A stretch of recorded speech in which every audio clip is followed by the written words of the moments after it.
প্রিয় দর্শক, আপনাদের সকলকে স্বাগত জানাচ্ছি নিউজ 24 এর নিয়মিত আয়োজন ইনসাইড পলিটিক্স অনুষ্ঠানে। ইনসাইড পলিটিক্সে আজকের আলোচনার বিষয়, গতকালকে যে বিষয়ে আমরা আলোচনা করেছিলাম ঠিক একই বিষয়, আওয়ামী লীগের 75 বছর, বাংলাদেশের স্বাধীনতা যুদ্ধে নেতৃত্ব দেওয়া, বাংলাদেশের গণতান্ত্রিক আন্দোলন সমূহে নেতৃত্ব দেওয়া, বাংলাদেশের সাধারণ মানুষের বিভিন্ন অধিকার আদায়ের আন্দোলনে নেতৃত্ব দেওয়া আওয়ামী লীগ উপমহাদেশের অন্যতম প্রাচীন দল হিসেবে 75তম বছরে পা দিয়েছে। আজ একটি রাজনৈতিক দল 75 বছরে পৌঁছেছে।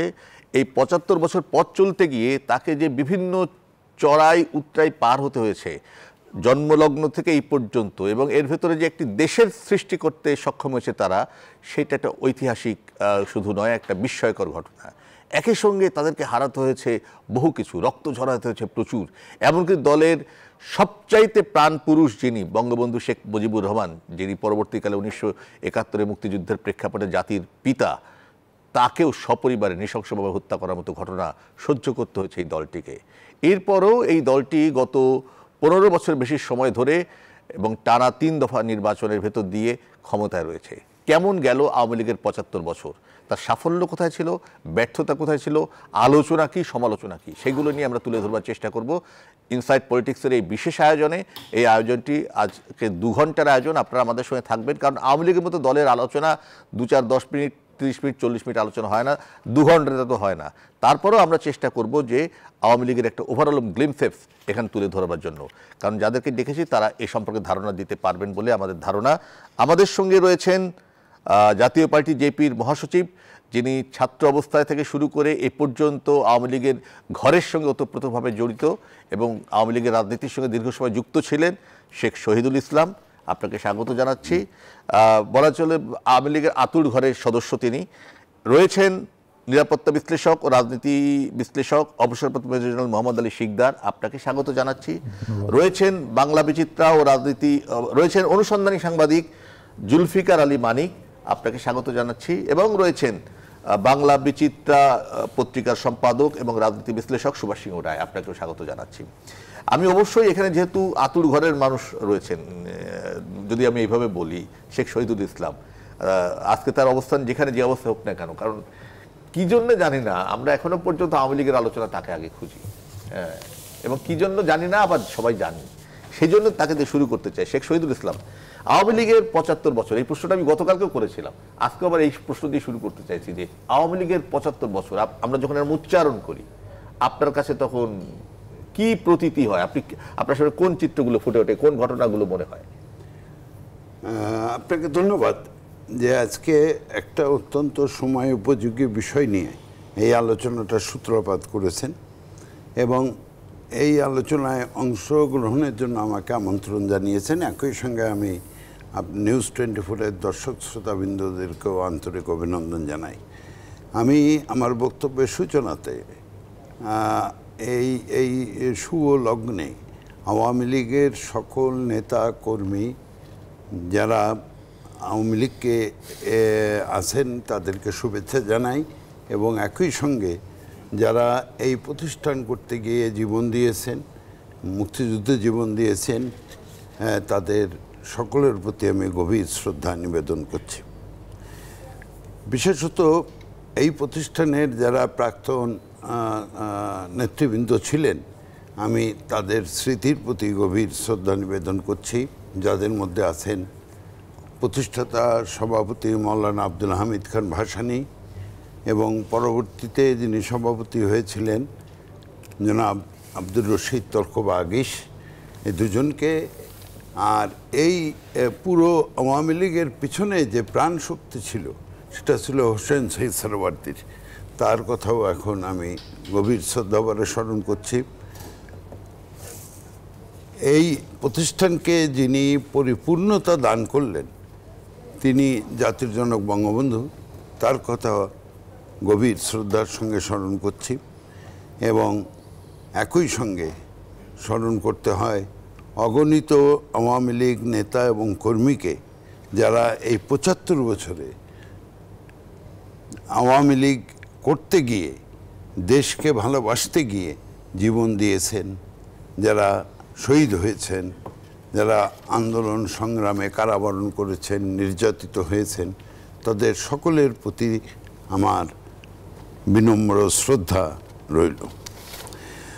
দেখুন, আওয়ামী লীগের ৭৫ বছর এই কথা যখনই আপনি বলবেন, তখনই প্রথম যেটা আমার মনে উদিত হয় সেটা হলো যে বাংলাদেশ, আওয়ামী লীগ, বাংলাদেশ। আওয়ামী লীগ যদি নেতৃত্ব দিতেন না, বঙ্গবন্ধু যদি এই আওয়ামী লীগের মাধ্যমে জাতীয়তাবাদী, বাঙালি জাতীয়তাবাদী আন্দোলনকে এই চূড়ান্ত পর্যায়ে না নিয়ে আসতেন, তাহলে আমরা এই দেশটা পেতাম না। অতএব আওয়ামী লীগ যখনই শব্দটি উচ্চারিত হয়, সঙ্গে উচ্চারিত হয় আরেকটি নাম বাংলাদেশ, এবং তার সঙ্গে আরেকটি নাম উচ্চারিত হয়, সেটা হল বঙ্গবন্ধু শেখ মুজিবুর রহমান।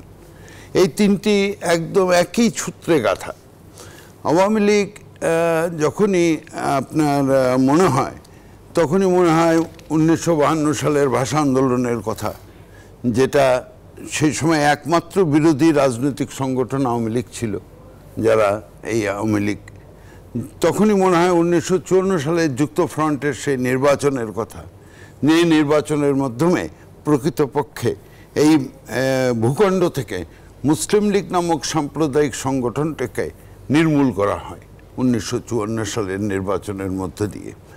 তখনই মনে পড়ে আওয়ামী লীগের, তখন মনে পড়ে যে 1962 সালে সামরিক শাসন বিরোধী আন্দোলনে আওয়ামী লীগের ভূমিকা, 1966 সালের 6 দফা আন্দোলনের কথা মনে পড়ে 1969 সালের গণ অভ্যুত্থানের কথা, এবং সর্বোপরি 1970-এর নির্বাচন এবং মুক্তিযুদ্ধের কথা। একই সঙ্গে কিন্তু আরও অনেকগুলো বিয়োগান্তক ঘটনার কথাও মনে পড়ে, যে 1952 সালের 21শে ফেব্রুয়ারিতে যারা শাহাদাত বরণ করেছিলেন তাদের কথা মনে পড়ে 1962-তে মোস্তফা ওজিউল্লাহ যারা শিক্ষা আন্দোলনে প্রাণ দিয়েছিলেন তাদের কথা মনে পড়ে, 66 সালের মনু মিয়া, ময়না মিয়া সহ যারা, যেসব শ্রমিকেরা নিহত হয়েছিলেন তাদের কথা মনে পড়ে, আমাদের 1969-এর গণ অভ্যুত্থানে ডক্টর জোহা, তারপরে আসাদ, মতিউর সহ যারা প্রাণ দিয়েছিলেন তাদের কথা। এরা সবাই কিন্তু এই আওয়ামী লীগের ডাকে বা আওয়ামী লীগের নেতৃত্বে যে সংগ্রাম পরিষদ বা জোট গঠিত হয়েছিল তাদের ডাকে এরা শাহাদাত বরণ করেন। সর্বোপরি 30 লক্ষ শহীদ, যারা জাতির জনক বঙ্গবন্ধু, তৎকালীন আওয়ামী লীগের সভাপতি, তার ডাকে 1970 সালে 71 সালের মুক্তিযুদ্ধে প্রাণ দিলেন। তো আমরা সেজন্য, যেটা আপনি যেভাবে বলেছেন, কথাটা উপস্থাপন করেছেন, যে আওয়ামী লীগ, এটাতে কি মনে পড়ে 75 বছর আওয়ামী লীগের। আমার বয়সই এই 76 হলো আর কি, এই সামনে 76 হবে। সুতরাং আমি তো আর পুরো মানে জন্মলগ্নটা জানি না, তবে আমাদের ওই যেটা আপনি বলেছেন, আমাদের বাসায় এর অধিকাংশ তৎপরতা চলতো, স্বাভাবিক হয়ে সেগুলো দেখতাম, না বুঝে দেখতাম। আর পরবর্তীকালে যখন থেকে বুঝতে শিখেছি, তখন এই আওয়ামী লীগের ঘরানার ভিতরেই আমি থেকেছি। আমি 1954 সাল পর্যন্ত টুঙ্গিপাড়ায় থেকেছি, তারপর 1954 সাল থেকে 1962 সাল পর্যন্ত, 62 সাল থেকে 1975 15ই আগস্ট আমরা ছিলাম 32 নম্বরে, ধানমন্ডি 32 নম্বরে বঙ্গবন্ধুর বাসভবনে আমি থাকতাম। তো সেই সময়টাই কিন্তু সবচাইতে ঘটনাবহুল সময় আমাদের দেশে অতিবাহিত হয়েছে। এবং 1962 থেকে যে আন্দোলনের সূত্রপাত হয়েছিল, 1966-তে জাতির জনক বঙ্গবন্ধু যখন 6 দফা পেশ করলেন, এই 6 দফা আন্দোলনের সঙ্গে সঙ্গে কিন্তু আওয়ামী লীগের, প্রথমে ছাত্রলীগ এবং পরে আওয়ামী লীগ, এটা তাদের ওয়ার্কিং কমিটিতে গ্রহণ করলো এবং পরবর্তীতে কাউন্সিল হলো, কাউন্সিলেও এটা আওয়ামী লীগের কর্মসূচি হিসেবে গৃহীত হলো। এবং ওই বছরই ওই কাউন্সিলেই জাতির জনক বঙ্গবন্ধু আওয়ামী লীগের সাধারণ সম্পাদক থেকে সভাপতি হলেন এবং তাজউদ্দিন আহমেদ সাহেব আওয়ামী লীগের সাধারণ সম্পাদক নির্বাচিত হলেন। এবং এই যে 6 দফা আওয়ামী লীগ কাউন্সিলের পেশ হওয়ার পরে 30 দিনে বঙ্গবন্ধু 34টা জনসভা করেছিলেন এই বাংলাদেশের বিভিন্ন স্থানে, এবং তার মধ্যে 6 বার গ্রেপ্তার হয়েছিলেন। খুলনা, যশোর, সিলেট, ময়মনসিংহ 6 বার গ্রেপ্তার হয়েছে 30 দিনের ভিতরে। এই 30 দিনের মধ্যে উনি গ্রেপ্তার হন। না, ওই ডিস্ট্রিক্ট জাজও অনেক জায়গায় জামিন দিয়ে দিয়েছেন ওনাকে। তো তারপরে তো আপনার নারায়ণগঞ্জের জনসভার পরে 7ই মে যেদিন উনি আসলেন, সেই দিন যে ওনাকে গ্রেপ্তার করা হলো, তখন গ্রেপ্তার করা হলো দেশরক্ষা আইনে। দেশরক্ষা আইনের 32 ধারা ছিল। এই 32 ধারায় কোনো রিট করা যেত না, মৌলিক অধিকার সেখানে সম্পূর্ণভাবে বন্ধ ছিল।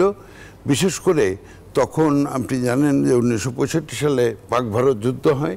যুদ্ধের জন্য এমার্জেন্সি বলবৎ ছিল, জরুরি অবস্থা, এবং জরুরি অবস্থার সময় ওই দেশরক্ষা আইনের 32 ধারায় বঙ্গবন্ধুকে কেবল নয়, একই সঙ্গে গ্রেপ্তার করা হয়েছিল তাজউদ্দিন আহমেদ, তৎকালীন আওয়ামী লীগের মহানগরের নেতা হাফেজ মোহাম্মদ মুসা, তারপরে মুস্তফা সরোয়ার, এরকম অনেক নেতা, আব্দুল মোমেন তৎকালীন প্রচার সম্পাদক আওয়ামী লীগের, এরকম অনেক নেতাকর্মীকে গ্রেপ্তার করা হয়। এটাই কিন্তু বঙ্গবন্ধুর দীর্ঘ কারাবাস। তো এই যে 69 সালে যে গণ অভ্যুত্থান, সে সময় কিন্তু বঙ্গবন্ধু কারাগারে।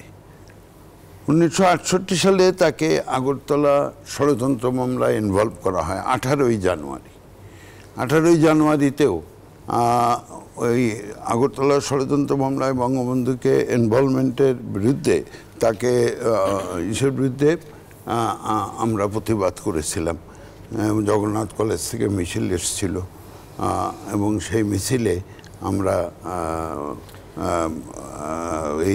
এই বঙ্গবন্ধুর বিরুদ্ধে আগরতলা ষড়যন্ত্র মামলা যে একটা ষড়যন্ত্র, সেটা নিয়ে আমরা তখন প্রতিবাদ করেছি। সুতরাং আওয়ামী লীগের 75 বছর আমি দেখি নাই, যতদিন দেখেছি এবং তার আগেরটা শুনেছি, তাতে হাজারো ঘটনা আজকে এই স্মৃতির মধ্যে চলে আসে। আমরা শুনছি, আপনি বলে যাচ্ছেন, আমরা শুনছি, মনে হচ্ছে যেন ঠিক শুনতেই থাকি, কিন্তু আমাদেরকে সময়ের দিকে একটু খেয়াল রাখতে চাই। আমি একটু সুভাষ সিংহরে আপনার কাছে যেতে চাই। আহমেদ ছফা একবার জিজ্ঞেস করেছিলেন অধ্যাপক রাজ্জাককে যে বঙ্গবন্ধু সম্পর্কে আপনার মূল্যায়নটা কি। অধ্যাপক রাজ্জাক একটা কথা বলেছিলেন যে 1949 থেকে 1971 সাল পর্যন্ত, হয়তো 72 সালের দিকে কি 73 সালের দিকে ইন্টারভিউটা হচ্ছিল, যে উনি যার দিকে তাকাতেন, যার দিকে তার ভিতরে আগুন জ্বলে উঠতো, সে দেশপ্রেমিক হয়ে যেত। This was the power of Bangabandhu. আমি যদি অধ্যাপক রাজ্জাকের বক্তব্যটা ধরি, এই পাওয়ারটার একটা বড় জায়গা হচ্ছে, গতকালকে এখানে আলোচনায় আমাদের বলছিলেন আমাদের অজয় দাশগুপ্ত যে নেতা হিসেবে জনতার সঙ্গে তার কানেক্টিভিটিটার মূল জায়গা ছিল, যেটা শেখ হাসিনার ক্ষেত্রেও বিদ্যমান বলে অনেকে মনে করেন। তো আপনি কিভাবে দেখেন এই পাওয়ারটা কি ছিল যে পার্টিটা এত দূর এগোলো, এইভাবে হলো নানা ক্রাইসিসের ভিতর দিয়েও? কারণ স্বাধীনতা আন্দোলন পর্যন্তও তো, মানে মুক্তিযুদ্ধ পর্যন্ত কম ক্রাইসিস তারা পার করেনি। আপনাকে অসংখ্য ধন্যবাদ। শেখ শহীদুল ইসলাম যখন কথা বলছিলেন, আমরা সবাই মন দিয়ে শুনছিলাম, দর্শকরা নিশ্চয়ই মন দিয়ে শুনছেন। আমি হিসেব করে দেখলাম আমাদের আওয়ামী লীগের সভানেত্রী বঙ্গবন্ধু কন্যা শেখ হাসিনার থেকে তিনি 364 দিন বয়সে কম। দুজনই সেপ্টেম্বর মাসে জন্মগ্রহণ করেছেন। একজন 1947 সালে 28শে সেপ্টেম্বর, আর উনি তার পরের বছর 29শে সেপ্টেম্বর। ঠিক, জি ঠিক আছে। তো ওনার কাছ থেকে অনেক ইতিহাস আমাদের শোনার কথা। কবি নির্মলেন্দু গুণ আজকে তার একটা লেখায় উল্লেখ করেছেন, বাংলাদেশের আওয়ামী লীগের জন্মদিন বাংলাদেশের জন্মদিন। তিনি তার লেখার মধ্যে তার স্বভাব সুলভ, এবং আজকে তো নির্মলেন্দু গুণেরও জন্মদিন। এই যে আওয়ামী লীগের ইতিহাস যদি পর্যালোচনা করেন গত 75 বছরে, আমরা আজকে আওয়ামী লীগ 76 বছরে পড়লো। এই 75 বছরের ইতিহাস কিন্তু লড়াই ও সংগ্রামের ইতিহাস। আমরা প্রায় কিন্তু একটা কথা বলি যে বাঙালি জাতি লড়াই ও সংগ্রামের জাতি, লড়াকু জাতি। ওই হিসাব করলে দেখা যাবে বাঙালি জাতির ইতিহাস মানে আওয়ামী লীগের ইতিহাস। এখন আওয়ামী লীগের প্রয়াত সাধারণ সম্পাদক সৈয়দ আশরাফুল ইসলাম একটা অসাধারণ উক্তি করেছিলেন, তার গুরুত্ব অনেক গভীরে। আওয়ামী লীগ একটি অনুভূতির নাম। এই জনপদে বঙ্গবন্ধু শেখ মুজিব যেই দলটা গড়ে তুলেছেন, সেই দলটার ইতিহাস কিন্তু সংগ্রামের ইতিহাস, এবং জন্মসূত্রে পাওয়া যায় তার সংগ্রামী চেতনা। সেই চেতনার থেকে সে কখনো বিচ্যুত হয়নি। জন্মসূত্রে মানে আওয়ামী লীগ তার জন্মসূত্রে পাওয়া যায় সংগ্রামী চেতনা। আমি ডক্টর শ্যামলী ঘোষের একটা বই, আওয়ামী লীগ 1949 থেকে 1971, ইউপিএল 2007 সালে এই বইটা বের করেছেন, এবং তিনি 1994 সালে ভারতের জওহরলাল নেহরু ইউনিভার্সিটি থেকে তিনি পিএইচডি ডিগ্রি অর্জন করেন, বিষয়বস্তু বাংলাদেশ আওয়ামী লীগ। এবং সেখানে 7 নম্বর পৃষ্ঠায় তিনি যে 3-4টি লাইন যুক্ত করেছেন, এটা কিন্তু খুবই গুরুত্বপূর্ণ।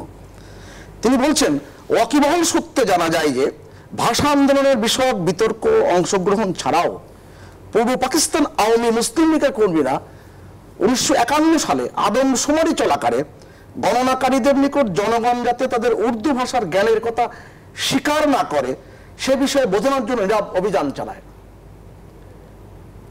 আপনি চিন্তা করতে পারছেন কত গভীরে এটা। আপনি 50 সাল, আওয়ামী লীগের জন্ম 1949 সালের 23শে জুন, এত অল্প সময়ের মধ্যে আওয়ামী লীগের কর্মীরা, শেখ মুজিবুর রহমানের নেতৃত্বে কর্মীরা সমস্ত ঢাকা শহরের মানুষের কাছে যেয়ে পৌঁছানো। শেখ শহীদুল ইসলামের বয়স যখন 20 বছর, তখন 66 সালের 6 দফার এই আন্দোলনের চূড়ান্ত পর্যায়ে চলে গিয়েছে, কিন্তু বঙ্গবন্ধু তখন কারাগারে। যে কারাগারের সময় কথা বলছেন, বঙ্গবন্ধু কিন্তু সেই কারাগারে ওই যে নারায়ণগঞ্জ থেকে গ্রেপ্তার হয়েছিলেন, তিনি এই যে রাষ্ট্র বনাম শেখ মুজিবুর রহমান যে মামলাটির কথা কিছুটা উল্লেখ করলেন, সেই মামলাতে তাকে যখন সংযুক্ত করা হলো, এই যে সবচেয়ে দীর্ঘ কারাবাস বঙ্গবন্ধুর জীবনের।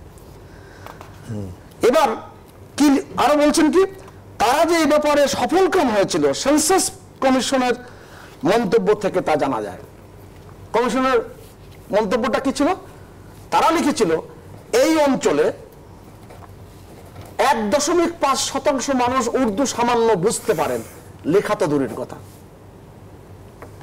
1947 সালে ভারতবর্ষ যখন দুখণ্ডে বিভক্ত হয়ে গেল, পাকিস্তানের জন্মের পর থেকেই বঙ্গবন্ধু শেখ মুজিবুর কত দ্রুত গতিতে এই বাংলাদেশ নির্মাণের জন্য লড়াই করলেন। এটা একটা খুবই সিগনিফিক্যান্ট এন্ড সাইলেন্ট মুভমেন্ট, মানে খুবই সিগনিফিক্যান্ট একটা মানে এটাই কিন্তু তিনি তার বইতে উল্লেখ করেছেন, এবং সেন্সাস কমিটির রিপোর্টও কিন্তু এই বইয়ের মধ্যে আছে। এখন রাহুল, আমি খুব সংক্ষেপে একটা কথা বলি। বঙ্গবন্ধু শেখ মুজিবুর রহমান যখন লড়াই সংগ্রাম করছেন, প্রথমে তিনি করলেন কি, গণতান্ত্রিক যুবলীগ। এটা সেপ্টেম্বর মাসের 7 তারিখে। আগস্ট মাসের 15 থেকে সেপ্টেম্বরের 7, সময়কাল কত পার্থক্য, কত অল্প দিন, 1 মাসেরও কম সময়। তারপরে করলেন কি, 1948 সালে 4 জানুয়ারি পূর্ব পাকিস্তান মুসলিম ছাত্রলীগের জন্ম দিলেন। ধারাবাহিকতা দেখেন, 1949 সালে 26শে মার্চ ঢাকা বিশ্ববিদ্যালয়ের 4র্থ শ্রেণী কর্মচারীদের আন্দোলনের সাথে একাত্মতা ঘোষণা করেছিলেন বলে তার ছাত্রত্ব বাতিল করা হলো। বলা হয়েছিল তুমি যদি মুসলেখা দাও, এবং এই সালাউদ্দিন কাদের চৌধুরীর পিতা ফজলুল কাদের চৌধুরী, তাকে তখন তিনি গ্রেপ্তার অবস্থায় ছিলেন, তাকে সেখানে ঢাকা মেডিকেল কলেজের সেই রুমে যে তাকে কারাগারের রুমে যে বলেছিলেন যদি মুসলেখা দেওয়া হয় তাহলে সবকিছু প্রত্যাহার করা হবে। তা বঙ্গবন্ধু সেটা মানেননি, এবং তিনি মানেননি। হিসাব করে দেখুন তো রাহুলদা, সেই 1949 সালের 26শে মার্চ, মাত্র 22 বছরের মাথায়, 1971 সালের 26শে মার্চ, এই 22 বছরের মধ্যে তিনি পুরো পাকিস্তানটাকে বাংলা এই মাটি থেকে বিতাড়িত করলেন। তাকে বহিষ্কার করেছিল 26শে মার্চ 1949 সালে, আর তিনি পুরো পাকিস্তানকেই এই মাটির থেকে বহিষ্কার করলেন মাত্র 22 বছরের মাথায়। 1949 সালে যে ঘটনাগুলো ঘটছে সেটা হচ্ছে প্রথম যে ঘটনার সূত্রপাত অগ্নি স্ফুলিঙ্গের মতো ছড়িয়ে পড়লো টাঙ্গাইলের একটি উপনির্বাচনে, যেটা ওখানকার জমিদার পুত্রকে বলা হতো পন্নী সাহেব, পন্নী সাহেব খুররম খান পন্নী সাহেব, তাকে পরাজিত করলেন কে? শামসুল হক সাহেব। সেই শামসুল হকই কিন্তু আওয়ামী মুসলিম লীগের প্রথম সাধারণ সম্পাদক। বঙ্গবন্ধুর বয়স তখন মাত্র 29 বছর, তিনি কারাগারে। তার 3 দিন পর তিনি মুক্ত হন। মাওলানা আব্দুল হামিদ খান ভাসানী সহ যত কেন্দ্রীয় নেতৃবৃন্দ ছিলেন আর গুণীজনরা ছিলেন, সবাই মিলে ব্যান্ড পার্টি বাজাতে বাজাতে এই নাজিমউদ্দিন রোডের কারাগারে গিয়েছিলেন বঙ্গবন্ধুকে বরণ করবার জন্য। অর্থাৎ বঙ্গবন্ধুর যে রাজনীতির ইতিহাস এবং আওয়ামী লীগের যে ইতিহাস, সেই ইতিহাস যদি আপনি 2 ঘন্টা 4 ঘন্টা 5 ঘন্টা যদি সবাই মিলে আমরা আলোচনা করি, তা ইতিহাসটা বেরোবে সংগ্রামের ইতিহাস, লড়াইয়ের ইতিহাস। অসাধারণ, অসাধারণ। আমি আমাদেরকে বিরতিতে যাওয়ার আগে আমি দুজনে একটু কথা শুনে যেতে চাই, আমরা আলোচনা করবো অনেক সময়। আমি একটু জেনারেল শিকদার আপনার কাছে আসতে চাই, আপনাকে সময় কম দেবো, তারপর বাকি সময় দেবো বিরতি, তারপর ফেরত এসে বড় আলোচনা করবো। আমি আপনার কাছে যে বিষয়টা আসতে চাই সেটা হচ্ছে যে স্পেসিফিক কোশ্চেনের ভিতরে থাকতে চাই। আওয়ামী লীগের ব্যাপারে বাংলাদেশে দীর্ঘ সময় একটা ধারণা ছিল যে আওয়ামী লীগ একটি গ্রাসরুট থেকে উঠে আসা গণমানুষের পার্টি, এবং এটা একটা অ্যান্টি সেনাবাহিনী পার্টি, এরকম একটা ধারণা ছিল, যেটা পাকিস্তান আমলও ছিল এবং স্বাধীন বাংলাদেশও ছিল। বঙ্গবন্ধু শেখ মুজিবুর রহমানকে যারা হত্যা করেছেন তারা সেনাবাহিনীর একটা বিপদগামী অংশ বলে বলা হয়, এবং পরিকল্পিতভাবে সেই অংশটাকে ব্যবহার করা হয়েছে। ইভেন 2001 সালের নির্বাচনের ক্ষেত্রেও এই জাতীয় সেন্টিমেন্টকে, এবং 1991 সালের নির্বাচনেও এই সেন্টিমেন্টটাকে কাজে লাগানো হয়েছিল যে এটা আসলে আর্মিদেরকে তারা ঠিক থাকবে না। সেনাবাহিনীর একজন সদস্য হিসাবে বা একজন জেনারেল হিসাবে, সাবেক জেনারেল হিসাবে আপনি কিভাবে আওয়ামী লীগের সেনাবাহিনীর সঙ্গে আওয়ামী লীগের রিলেশনশিপটাকে কিভাবে দেখেন? দেখেন, আমি আপনার কথার সাথে একটু দ্বিমত পোষণ করতে এইভাবে চাই যে দেখেন, সেনাবাহিনী, আওয়ামী লীগ, বাংলাদেশ, এটাকে আপনি কিন্তু যদি একটা ভিন্ন ভিন্ন ভাবে দেখেন, একে অপরের সাথে যদি বিপরীতভাবে দেখেন, সেটা কিন্তু ভুল হবে। সব সামগ্রিকভাবে জাতি রাষ্ট্র, সবাই কিন্তু জাতি রাষ্ট্রের অংশ। সুতরাং সেই জায়গা থেকে যদি আপনি দেখেন, তাহলে কিন্তু যে ধারণাটার কথা আপনি বলছেন, আমি বলবো যে সেই ধারণা একেবারে ভ্রান্তিমূলক ধারণা। কারণ কিন্তু আমি যেটা বলছি বাজারে একটু প্রচলিত না, প্রচলিত আছে, মানুষ অনেক গুজব, অনেক মিথ্যাচার তো চলছে। বঙ্গবন্ধু হত্যাকাণ্ডের প্রেক্ষাপটে এই জিনিসটা তৈরি হয়েছে, চলছে গুজব, শুরু নয়, মিথ্যাচার তো সেই পাকিস্তান আমল থেকে শুরু হয়েছে।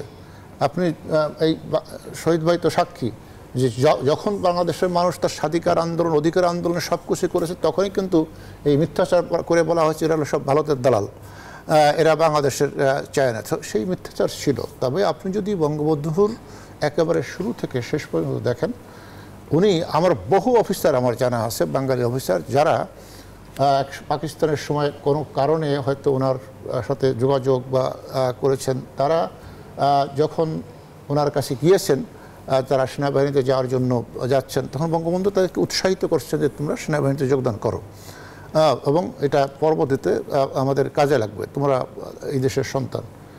আপনি যদি 6 দফায় দেখেন, 6 দফার শেষ দফাতে আপনি দেখেন, 6 দফার শেষ দফায় কি ছিল? বাংলাদেশের প্যারামিলিটারি ফোর্স থাকবে, এবং সেখানে তিনি ব্যাখ্যা করে বলেছেন যে পাকিস্তান সেনাবাহিনীর সশস্ত্র বাহিনীর 3টি শাখা রয়েছে, বাংলাদেশ নৌবাহিনী, স্থলবাহিনী এবং বিমান বাহিনী, তার নৌবাহিনী সদর দপ্তর পূর্ব পাকিস্তান হতে হবে। এই দাবিটা তিনি এখানে করেছেন। তারপরে যদি আপনি দেখেন একেবারে বাংলাদেশের কথায় আসেন, তো বাংলাদেশের কথা যদি আপনি আসেন, বাংলাদেশের তো সেনাবাহিনীকে উনিই পুনর্গঠন করলেন। বাংলাদেশের তো সেনাবাহিনী কোনো বিশৃঙ্খল অবস্থায় ছিল। 71-এর মুক্তিযুদ্ধের সময় আমাদের বাঙালি কয়েকটি রেজিমেন্ট ছিল, তারা মুক্তিযুদ্ধে যোগদান করেছিলেন, কিন্তু পুনর্গঠিত তো হননি।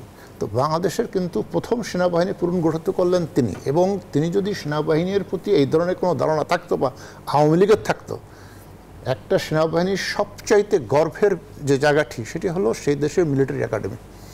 1974 সালে বঙ্গবন্ধু বাংলাদেশ মিলিটারি একাডেমি প্রতিষ্ঠা করলেন, এবং আপনি নিশ্চয়ই মনে আছেন যে ওখানে প্রথম ব্যাচটি যেদিন পাসিং আউট হয়, অফিসার হিসাবে উনি ওখানে গিয়েছিলেন, এবং উনি ভাষণে বলেছেন যে আমার সারা জীবনের স্বপ্ন আজ পূরণ হয়েছে। আমি আমার বাংলাদেশে মিলিটারি একাডেমি প্রতিষ্ঠা করতে পেরেছি। উনি বলছেন যে আমার সারা জীবনের স্বপ্ন আজ পূরণ হয়েছে। হ্যাঁ, ওনার এবং আপনার সঙ্গে একটু অ্যাড করি, ওনার দুইটা ছেলেকে উনি আর্মিতে দিয়েছেন। হ্যাঁ, সেটা একটি কথা। শেখ কামাল ফার্স্ট ওয়ার কোর্সে এবং স্যান্ডার্স থেকে আসলো। তো সুতরাং সেই জায়গা থেকে এটা একেবারে ভ্রান্তিমূলক প্রচারণা, বিদ্বেষমূলক প্রচারণা। অর্থাৎ বাংলাদেশের তো 1975 সালে বিশেষ করে বঙ্গবন্ধু নিহত হওয়ার পরে বাংলাদেশের যে রাষ্ট্র রাজনীতির যে একটা ব্যবস্থা ফিরে এলো, সেখানে তো সবচেয়ে তাদের প্রধান লক্ষ্য ছিল যে বঙ্গবন্ধু যা কিছু করেছেন সব কিছুই খারাপ, সব কিছুই খারাপ। তো সেই প্রচেষ্টার অংশ হিসাবে কিন্তু এই ধরনের গুজব ছড়ানো হয়েছে। এবং আপনি যদি দেখেন আপনার প্রথম যে বাজেটটা হলো, সেই বাজেটে আপনার 782 কোটি টাকার বাজেট ছিল, 86 কোটি টাকা বাজেট ছিল। সেই বাজেটে সেনাবাহিনীর জন্য 122 কোটি টাকা, এটা অন রেকর্ড, যে কেউ চেক করে দেখতে পারেন। 122 কোটি টাকা সেনাবাহিনীর জন্য বরাদ্দ করছে 786 ভিতরে 700। তাহলে আপনি ভাগ করে দেখেন, বাকি সেক্টর ভাগ করে দেখেন, তাহলে কিন্তু মেজর অংশ চলে গেল কোথায়? সেনাবাহিনীর। সুতরাং এই সমস্ত কথা আপনি যদি বাস্তবে মানে ডকুমেন্টের দালালিভাবে দেখেন, তাহলে কিন্তু এটার কোনো ভিত্তি নেই, এটা একেবারেই মিথ্যা প্রচারণা। আপনার কাছে আবারও ফিরবো, আমি একটু যেতে চাই জুলফিকার আলী মানিক আপনার কাছে। জুলফিকার আলী মানিক, অ্যাজ এ জার্নালিস্ট এবং আপনি খোঁজও রাখেন, এই দলটি সম্পর্কে আপনার ধারণা কেমন? মানে না, ধারণা বলতে এই যে দেখেন, এটা তো একটা ঐতিহাসিক প্রেক্ষাপট। আপনি আওয়ামী লীগের শহীদ ভাই আলোচনা করেছেন, দেখতে পান কিনা, সুভাষ দা আলোচনা করেছেন, শিকদার ভাই। সো 75 বছরে তো আমরা দেখছি মাত্র স্বাধীনতার পরের অংশটুকু। এটা একটা বিশাল ব্যাকগ্রাউন্ড। এবং ওই যে মানে বঙ্গবন্ধু এবং আওয়ামী লীগ তো একাকার হয়ে গেছে বিকজ অফ আওয়ামী লীগের সবচেয়ে বড় যেই অবদান বা সাফল্য, সেটা হচ্ছে একটা রাষ্ট্র, একটা স্বাধীন দেশ উপহার দিয়েছে বাংলা। ইটস এ বিগ, মানে এর চাইতে বড় তো আসলে আর কিছু হয় না, একটা রাষ্ট্র উপহার দেওয়া। সো এটা হচ্ছে একটা। সো সংগ্রাম বলেন, যেগুলি সুভাষদা বলেছেন, শহীদ ভাই, সংগ্রাম, আন্দোলন, বঙ্গবন্ধুর যে মানে বাংলাদেশের জন্য ওনার মানে জীবন দিয়ে দেওয়া, সবই ঠিক আছে। কিন্তু আমি এই দেশের নাগরিক, আমরা রাজনীতি দেখি সাংবাদিক হিসাবে, আমার কাছে এই আওয়ামী লীগের মধ্যে দুটো জিনিস, যেই বঙ্গবন্ধু বাংলাদেশ দিলেন, যার ডাকে এবং যার নামে এত মানুষ শহীদ হতে পারলো, যুদ্ধে যেতে পারলো জীবন তুচ্ছ করে, সেই নেতাকেই কিন্তু 3.5 বছর পরে যারা হত্যা করলো, মিলিটারি এসে হত্যা করেছে, কিন্তু কনস্পিরেসিটা তার নিজের দলের লোকরাই করেছে। তাহলে আওয়ামী লীগের ভিতরে বিশ্বাসঘাতকতার একটি স্রোত কিন্তু ছিল, বরাবরই ছিল। এবং দেখেন, এই যে সুভাষ দাকে একটা ধন্যবাদ দিই, এই বইটি বের করেছে 75 বছর উপলক্ষে, একটা উপহার দিয়েছেন, আমি খুবই কৃতজ্ঞ। এখানে এই যে সবই হচ্ছে আওয়ামী লীগ এবং বঙ্গবন্ধুর অগ্রযাত্রা 75 বছর। বঙ্গবন্ধুর একটা উক্তি এখানে 15 নাম্বার চ্যাপ্টারে আছে, নীতিহীনদের নিয়ে ঐক্য নয়, নীতিবিহীন নেতা নিয়ে অগ্রসর হলে সাময়িকভাবে কিছু ফল পাওয়া যায়, কিন্তু সংগ্রামের সময় তাদের খুঁজে পাওয়া যায় না। এই যে নীতিহীনদের, তাহলে এখন আসেন, উনাকে যারা হত্যা করেছে আওয়ামী লীগের দায়িত্ব ছিল, আওয়ামী লীগের মন্ত্রী, উনার ক্যাবিনেটের, এবং বলা হয় যে উনার নিজেরই ঘনিষ্ঠ, তাহলে বিশ্বাসঘাতকরা ঘাপটি মেরে থাকতে পারে উনার দলে। It's a pain. আমরা ছোটবেলায় যখন বড় হয়েছে, আমার মনে আছে যে শহীদ ভাইরা, আমরা তো রিপোর্টার, আমরা যখন পলিটিক্যাল পার্টির বক্তৃতা কভার করতে নোটবুক খুলতাম, নেতারা শুরু করতেন বক্তৃতা 1757 সাল থেকে, নবাব সিরাজউদ্দৌলা কিভাবে পতন হলো মীর জাফরের ষড়যন্ত্রে। তাহলে এই যে দেখেন, ষড়যন্ত্রের যে একটি বিষয়, সেটা আওয়ামী লীগের ভিতরেও কিন্তু ছিল বরাবর। এবং আওয়ামী লীগের ভেতরের বিশ্বাসঘাতকরাই আওয়ামী লীগকে, বঙ্গবন্ধুকে কিন্তু এই হত্যার ষড়যন্ত্র প্ল্যানিং, এবং তারা দেশি বিদেশি সেনাবাহিনী সব কিছু নিয়ে করেছে। তাহলে ওই আমার এই দুইটা বৈপরীত্য কিন্তু সবসময় আমাকে প্রশ্ন জাগায়, যে যেই নেতার নামে, যেই নেতার ডাকে, যেই দলের ডাকে আওয়ামী লীগের নেতৃত্বে স্বাধীনতা হলো, সেই দলের লোকেরাই কি করে তার নেতাকে, জাতির পিতাকে হত্যা করে ফেলতে পারলো। এই যে বৈপরীত্যটা রাজনীতি, কোশ্চেন এটাতে নিয়ে আমরা ফিরতে চাই। আমরা একটা বিরতি নিয়ে আসি, এই টেকনিক্যাল কারণে তো একটা বিরতি নিতে আমরা থাকি, কিন্তু আজকে যেহেতু আমরা 2 ঘন্টার মতো আলোচনার সময় পাবো, প্রিয় দর্শক থাকুন আমাদের সাথে, খুব গুরুত্বপূর্ণ একটা আলোচনা হচ্ছে, আমরা আশা করবো যে আপনারা শুনবেন। আজকের এই আলোচনাটা পাঠ্যপুস্তকের মতো সকলের শোনা উচিত বলে আমি মনে করি, থাকুন আমাদের সঙ্গে। দর্শক আবারও স্বাগত জানাচ্ছি ইনসাইড পলিটিক্সের এই বিশেষ পর্বে। কথা বলছিলাম আওয়ামী লীগের ৭৫ বছর নিয়ে, কথা বলছি শেখ শহীদুল ইসলাম, অবসরপ্রাপ্ত মেজর মোহাম্মদ আলী শিকদার, জুলফিকার আলী মানিক এবং সুভাষ সিংহ রায়ের সঙ্গে। আমি একটু যেতে চাই আবারও শেখ শহীদুল ইসলাম আপনার কাছে। যে প্রশ্নটা জুলফিকার আলী মানিক করলেন আমার কাছে খুব সিগনিফিক্যান্ট মতল, যে আওয়ামী লীগে হাজার হাজার ত্যাগী নেতাকর্মী আছেন। আমি আমাদের নিউজ 24-এর তরফ থেকে সারা দেশের বিভিন্ন জেলায় জেলায় যে নেতাকর্মীরা আছেন তাদের কিছু কিছু ভক্স পপ কালেক্ট করে আমাদের ডিজিটাল প্ল্যাটফর্মে দিচ্ছি। তারা কিচ্ছু চান না, তারা শুধু দলটাকে ভালোবেসে কাজ করে, কোনো কিছু পাওয়া টাওয়া নেই। এই যে এত বছর ধরে আওয়ামী লীগ ক্ষমতা আছে তাতেও তাদের কোনো লাভ লোকসান নেই, তারা আওয়ামী লীগকে ভালোবাসে। এরকম একটা পার্টিতে এরকম নেতা কর্মীদের সমাবেশে ষড়যন্ত্রকারীরাও থাকে এবং তারা সাধারণত দেখা যায় they gain much better than the এই রিয়েল ওয়ার্কার্স বা রিয়েল কর্মী। আপনার কাছে কি মনে হয়েছে আওয়ামী লীগ সম্পর্কে এই ঘটনাটা কেন ঘটে? শুধু আওয়ামী লীগের ঘটে তারা, পৃথিবীর সব পার্টিতে হয়তো এটা ঘটে, কিন্তু এটা কি আওয়ামী লীগে মানে বহু দল মতপথের পার্টি বলে কি এই ঘটনাগুলো ঘটে? দেখুন, আওয়ামী লীগ হলো একটা গণসংগঠন।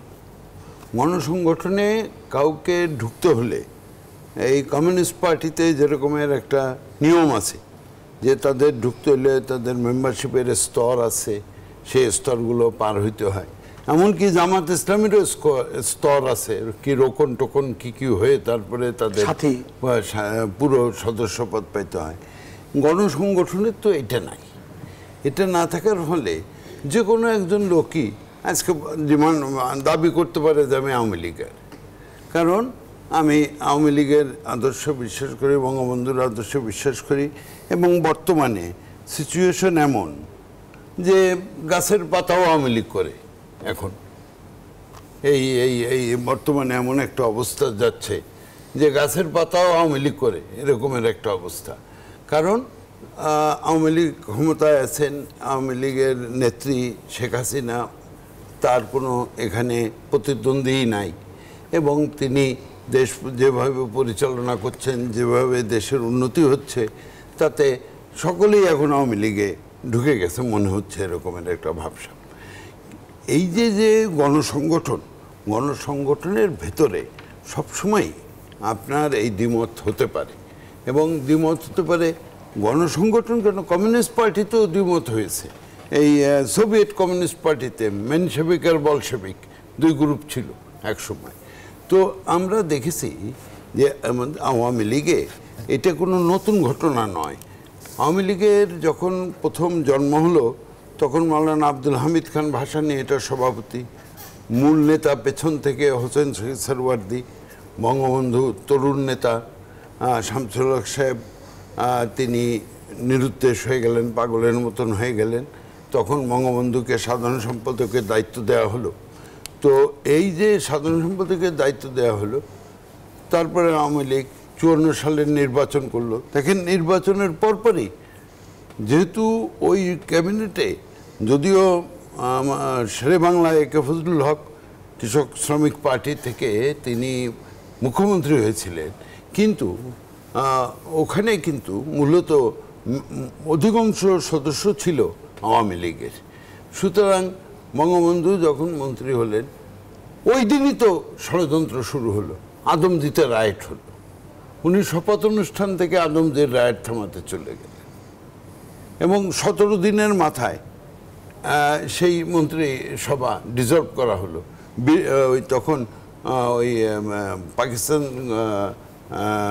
গভর্নমেন্টের হাতে একটা আইন ছিল, 92 ক ধারা জারি করে সেই আমাদের ক্যাবিনেটকে ডিসলভ করে দেওয়া হলো। সুতরাং আমরা দেখেছি যে এই ষড়যন্ত্র, এবং দেখা গেল কি আজকে সংবিধানের 70 ধারা অনেকে বিরোধিতা করেন যে তারা তো অনেক ঘটনা জানেন না। এই 70 ধারা কেন বঙ্গবন্ধু ওই সময় ইনসার্ট করছেন এই জন্য যে আওয়ামী লীগের যারা সংসদ সদস্য ছিল তাদের অনেককে ক্রয় করা হয়েছে, ক্রয় করে আওয়ামী লীগ থেকে নিয়ে তারা অন্য দল ক্যাবিনেট, আবু হোসেন সরকারের মন্ত্রিসভা, সেখানে ক্রসিং যেটাকে বলা হয়। তো এগুলো তো হয়েছে, এই জন্য 70 ধারা ওই জন্য সন্নিবেশিত করা হয়েছে। তারপরে ধরেন কাকমারি কনফারেন্সে আওয়ামী লীগ ভাগই হয়ে গেল 10 বছরের মাথায়। আপনার চলে গেলেন মৌলানা আব্দুল হামিদ খান ভাসানী, তিনি বেরিয়ে গিয়ে ন্যাপের গোড়াপত্তন করলেন এবং আওয়ামী লীগের অভ্যন্তরে একটা বিরাট ফাটলের সৃষ্টি হলো। এবং সেই ন্যাপ তখন আওয়ামী লীগের বেশ শীর্ষস্থানীয় কয়েকজন নেতাকে নিয়ে চলে গেলেন যারা বিভিন্ন পদে ছিলেন, তারা আওয়ামী লীগ ছেড়ে ন্যাপে চলে গেলেন। তো এরপরে আমরা দেখি যখন বঙ্গবন্ধু 6 দফা দিবেন তার আগেই আর একবারও আওয়ামী লীগের অভ্যন্তরে কিন্তু যখন 1955 সালের কাউন্সিলে মুসলিম শব্দ বাদ দেবেন তখন আব্দুল সালাম খান, তারপরে আপনার আব্দুল জব্বার খদ্দর, জসিমউদ্দিন আহমেদ এরা আওয়ামী লীগ থেকে বেরিয়ে গিয়েছিলেন। বেরিয়ে গিয়ে বললেন মুসলিম কাটা আওয়ামী লীগ ওটা আমরা করি না, মুসলিম কাটা আওয়ামী লীগ ওটা আমরা করি না, এই বলে তারা বেরিয়ে গেলেন। অসাম্প্রদায়িক, যখন আওয়ামী লীগকে অসাম্প্রদায়িক প্রতিষ্ঠানে রূপান্তর করা হয়। সুতরাং এই যে আওয়ামী লীগের অভ্যন্তরে ঘাপটি মেরে থাকা একটা গোষ্ঠী, তারা সবসময় আওয়ামী লীগের সুবিধাটা নিতে চেয়েছে, কিন্তু তারা প্রকৃতপক্ষে আওয়ামী লীগের যে জয়যাত্রা সেটা শক্তিশালী করার জন্য ত্যাগ স্বীকার সেটা তারা করতে চান না। এখন যদি মানে বললেও একটু অন্যরকম মনে হবে, মরহুম মানুষ, সর্বজন শ্রদ্ধেয়, অনেক বই টই লিখেছেন। আবুল মনসুর আহমেদ সাহেব এরা আওয়ামী লীগের ভেতরে একটা গ্রুপ করতেন। আবুল মনসুর আহমেদ, আতাউর রহমান খান এরা সবসময় বঙ্গবন্ধুর বিরোধিতা করতেন আওয়ামী লীগের অভ্যন্তরে, এবং এরা বঙ্গবন্ধুর বিরোধিতা করতেন, যার জন্য ওই যেটা এখন আনাম প্লাজা হয়েছে এইটাকে অনেকে বলতো, যেহেতু এখানে নানান ধরনের ষড়যন্ত্র চলতো, কাশিম বাজারের কুঠি হিসেবে এটাকে চিহ্নিত করা হতো। তো এটা নতুন কিছু না, আওয়ামী লীগের এই ধারা কিন্তু এখনো অব্যাহত। হ্যাঁ, তো এইগুলো আছে। তো এই ধারা এখনো নাকি অব্যাহত? যে ধারা 75-এর কথা বললাম, কি দুঃখের কথা বলছে, এই ধারা অব্যাহত একটা গণসংগঠনে থাকতেই পারে। না সেটা বঙ্গবন্ধুর, যেমন ধরেন আমরা যদি বলি যে মোস্তাক সাহেবের কথা, মানে মোস্তাকের কথা যদি বলি, সেই মোস্তাকের অনেকেই বুঝতে পারতেন যে মোস্তাক কি করতেছেন না করতেন, তারপরেও কন্টিনিউ চলতো। আমাকে 10 সেকেন্ড আপনার কোশ্চেনটা সাপ্লিমেন্ট করে দিই। মানে আমার দিকে প্লিজ ক্ষমা করবেন, মানে শহীদ ভাই যেগুলি বললেন, দলের ভিতরে দ্বিমত থাকবে, দ্যাটস দ্য ডেমোক্রেটিক প্র্যাকটিস। মতভেদ থাকবে, মত পার্থক্য থাকবে, রাইট? ইভেন মত পার্থক্যের পরেও ডেমোক্রেটিক সিস্টেমে মেজরিটির ডিসিশন যখন হয়ে যায়, তখন যারা অপোজ করছে তারা কিন্তু মেজরিটির ডিসিশন পালন করবে। This is the practice democracy. এটা থাকবে, এটা শহীদ ভাই যা বলছেন সব পাকিস্তান আমলের গল্প। কিন্তু আমার কথা হচ্ছে, এই যে সুভাষদের কাছে গেলেন তো, ওই যে এখনো আছে বলছে সমস্যাটা, যেই নেতার নামে এবং ডাকে যে দলটা নেতৃত্ব দিল দেশের স্বাধীনতা এবং চিরকালীন গৌরব, সেই দলটাই 3.5 বছর একটা চিরকালীন কলঙ্ক অর্জন করলো তার নেতাকেই হত্যা করে এবং জাতির পিতাকে হত্যা করে। এই ট্রেন্ড নাকি এখনো আছে। এটা তো পাকিস্তানের ষড়যন্ত্রটা, ইটস এ পিওর তার ইনসাইড পার্টির ষড়যন্ত্র। বঙ্গবন্ধু হত্যাকাণ্ডের সংবাদ শুনে জার্মানির তৎকালীন সময় যে চ্যান্সেলর ছিলেন উইলি ব্রান্ড, তিনি মন্তব্য করেছিলেন যে জাতি শেখ মুজিবকে হত্যা করতে পারে ওই জাতিকে আর বিশ্বাস করা যায় না। আমি 2 থেকে ছোট ছোট ঘটনা আপনাকে বলি, যে বঙ্গবন্ধুকে যারা অনুসরণ করতো পাকিস্তানের গোয়েন্দার বাহিনীর লোকজন, সেটা তো একটা secret documents on Bangabandhu Sheikh Mujibur Rahman এই 14 খণ্ডে প্রকাশিত হয়েছে, এবং এটা ইতিহাসকে আমাদের সামনে উন্মোচন করে দিয়েছেন বঙ্গবন্ধু কন্যা শেখ হাসিনা। আপনি খেয়াল করে দেখেন যে আপনি প্রশ্ন করেছিলেন না জুলফিকার আলী মানিক ভাইকে, আপনি সংবাদপত্রে গণমাধ্যমের মানুষ, আপনার প্রতিক্রিয়াটা কি দাঁড়ায়? আপনি দেখেন সিক্রেট ডকুমেন্টসের 2য় খণ্ডে দেখা যাচ্ছে 1952 সালের 15 সেপ্টেম্বর চট্টগ্রাম আওয়ামী লীগ নেতা এম এ আজিজ বঙ্গবন্ধুকে চিঠি লিখেছেন, মিউনিসিপ্যাল ইলেকশন সংক্রান্ত একটি মামলায় সরাদ্দি সাহেব আইনজীবী হিসেবে কাজ করলে ফি হিসেবে 5,000 টাকা পাওয়া যাবে। বঙ্গবন্ধু সরাদ্দি সাহেবকে জানিয়ে দিলেন এ থেকে 1,000 টাকা আইনজীবী পাবেন, মানে আপনি পাবেন, বাকি 4,000 টাকা ইত্তেফাকের জন্য ব্যয় করা হবে। মানে আমার 2য় খণ্ডের সিক্রেট ডকুমেন্টস এটা পাচ্ছি।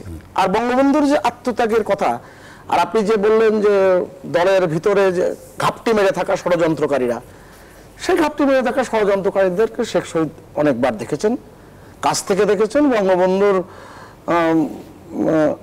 যখন পিতার মৃত্যু হলো তারপরে যে ক্রন্দন, জানি না তিনি ওদিনকে ছিলেন কিনা, টুঙ্গিপাড়া সে কবরস্থানের পাশে।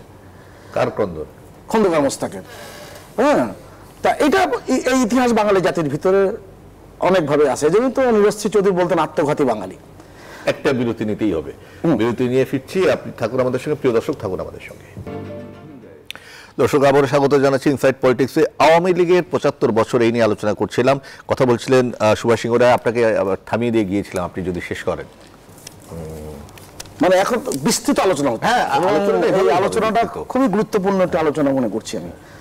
আপনি দেখেন এই বঙ্গবন্ধু তার 32 বছর রাজনৈতিক জীবন 1971 সালের পর্যন্ত আপনি যদি হিসাব করে দেখেন, বঙ্গবন্ধুর অসমাপ্ত আত্মজীবনের সূত্র ধরে যদি আসি, এই 32 বছরের জীবনে তিনি 48% সময় কাটিয়েছেন পথে প্রান্তরে, 40% সময় কাটিয়েছেন কারাগারে, মাত্র 12% সময় তার নিজের পরিবারকে দিয়েছেন। হোসেন সৈয়দ সোহরাওয়ার্দী বঙ্গবন্ধুর গুরু, তিনি বলছেন যে তুমি তো দাঙ্গা উপদ্রুত এলাকা তোমাকে পাঠাচ্ছি, তা তুমি কলকাতা থাকতেই, বিহারে, তা তুমি তোমার স্ত্রীর কাছ থেকে অনুমতি নাও। কারণ যখন এই হোসেন সৈয়দ সোহরাওয়ার্দী বলছিল যে পৃথিবীতে তোমার সবচেয়ে ঈশ্বর কর্তৃক প্রেরিত যদি কোনো গিফট থাকে সে হচ্ছে তোমার স্ত্রী। তা বঙ্গবন্ধু চিঠি লিখছেন গুরুর কথায়। বেগম মুজিব পাল্টা চিঠি লিখছেন যে আপনি শুধু আমার স্বামী হওয়ার জন্য জন্মগ্রহণ করেননি, আপনি আপনার কাজ করুন, আমাকে আল্লাহর উপরে সঁপে দিন। আবার দেখেন এই যে মানে ইতিহাসের কত ত্যাগ এবং তিতিক্ষার দাগা। 1952 সালে 14 জুন লাহোর থেকে হোসেন সৈয়দ সোহরাওয়ার্দীকে বঙ্গবন্ধু চিঠি লিখছেন, তখন তো তরুণ শেখ মুজিব। তিনি বলছেন যে দয়া করে আমার কথা ভাববেন না, আমার জন্মই হয়েছে কষ্ট সহ্য করার জন্য, I have born to suffer. এই মানুষটির উপরে আপনি খেয়াল করে দেখুন, 6 দফার যখন তিনি ঘোষণা করলেন তখন আওয়ামী লীগের সভাপতি বঙ্গবন্ধু আব্দুর রশিদ তর্কবাগীশ, তিনি কিন্তু 6 দফাকে সমর্থন করেননি। কিন্তু এই বঙ্গবন্ধু যে এই যে সারা বাংলাদেশ ব্যাপী তার যে দ্রুত বেগে তিনি যখন এই 35 দিনে যখন তিনি 32টি জনসভা করে ফেললেন এবং এই প্রান্ত থেকে প্রান্ত ঘুরে গেলেন, সমগ্র দল কিন্তু 6 দফাকে সমর্থন করলেন। আর আপনি যদি হিসেব করে দেখেন, আপনি একটা খেয়াল করে দেখবেন, আপনি প্রথম যখন ম্যানিফেস্টো হয় আওয়ামী লীগের, সেই ম্যানিফেস্টোতে পূর্ব পাকিস্তান মুসলিম আওয়ামী লীগের, আওয়ামী মুসলিম লীগ, ওই আওয়ামী মুসলিম লীগের, সেখানে যেসে ছিল ওয়ার্কিং কমিটি বৈঠক 1949 সালের 17 আগস্ট। ওয়ার্কিং কমিটির বৈঠকে গণতন্ত্র কর্মসূচি অনুমোদিত হয় এবং এটা কিন্তু পুরোপুরি আমি সিক্রেট ডকুমেন্টসের থেকে উৎকলন করছি। দেশ রক্ষা, বৈদেশিক নীতি মুদ্রা কেন্দ্রের হাতে রেখে আর সব ক্ষমতা পূর্ব পাকিস্তানের হাতে দিতে হবে। খেয়াল করে দেখেন 49 সালে তার যে আন্দোলনের সূত্র, সেটা কিন্তু আপনার 6 দফার ভিতরে কিন্তু পর্যন্ত রয়েছে। তার মানে ওনার লড়াই কিন্তু থামেনি। যেমন এবং পূর্ণ আঞ্চলিক স্বায়ত্তশাসনের প্রস্তাব যে সুনির্দিষ্টভাবে গৃহীত হলো, এটা প্রথম কর্মসূচিতেই। তা এই যে এগিয়ে যাওয়া, আপনি খেয়াল করে দেখুন তো, বঙ্গবন্ধু কন্যা শেখ হাসিনা যখন 1981 সালে 17 মে দেশে ফিরে আসেন, তখন বাংলাদেশটা কেমন ছিল? এখন আওয়ামী লীগ নিয়ে অনেক সমালোচনা থাকতে পারে, প্রান্তিক বিচ্যুতি নিয়ে অনেকে কথা বলবেন এবং কিছু কিছু সমালোচনা এগুলো অনেক যৌক্তিকতাও থাকতে পারে, আমি অস্বীকার করছি না। কিন্তু এই দলের নেতা বঙ্গবন্ধু শেখ মুজিবের সময়কাল আর এই 43 বছর ধরে, 4 দশকের অধিক সময় ধরে আজকের বঙ্গবন্ধু কন্যা শেখ হাসিনা মাননীয় প্রধানমন্ত্রী, তিনি যে দায়িত্ব পালন করেছেন এবং চোখ করে যাচ্ছেন, এটা তো সমৃদ্ধির অগ্রযাত্রায় বাংলাদেশকে তিনি নিয়ে গেছেন। বাংলাদেশের মানুষ কখনো তো ভাবেননি। আপনি চিন্তা করতে পারেন, বঙ্গবন্ধু 1972 সালে 10 জানুয়ারি ফেরেন, 20 ফেব্রুয়ারি তিনি রামগতিতে তিনি শুরু করলেন এই যে পুনর্বাসন কার্যক্রম, আশ্রয় প্রকল্প। আপনি খেয়াল করুন, 21 বছর পর বঙ্গবন্ধু হত্যাকাণ্ডের 21 বছর পর 1997 সালে বঙ্গবন্ধু কন্যা বা সেন্ট মার্টিনের এই যখন ঘূর্ণিঝড় উপদ্রুত এলাকার মানুষের থেকে পুনর্বাসনের যাত্রা শুরু করলেন। আর এখন 2024 সালে আমি যখন কথা বলছি, এই সময় বাংলাদেশের 64 জেলার মধ্যে 58টি জেলায় কোনো ভূমিহীন নাই, কোনো গৃহহীন নাই। বাংলাদেশের 495টি উপজেলার মধ্যে আপনি 31টি উপজেলা এখন ভূমিহীন আছে, অর্থাৎ বাদ বাকি 464টা উপজেলায় কোনো ভূমিহীন নাই, গৃহহীন নাই।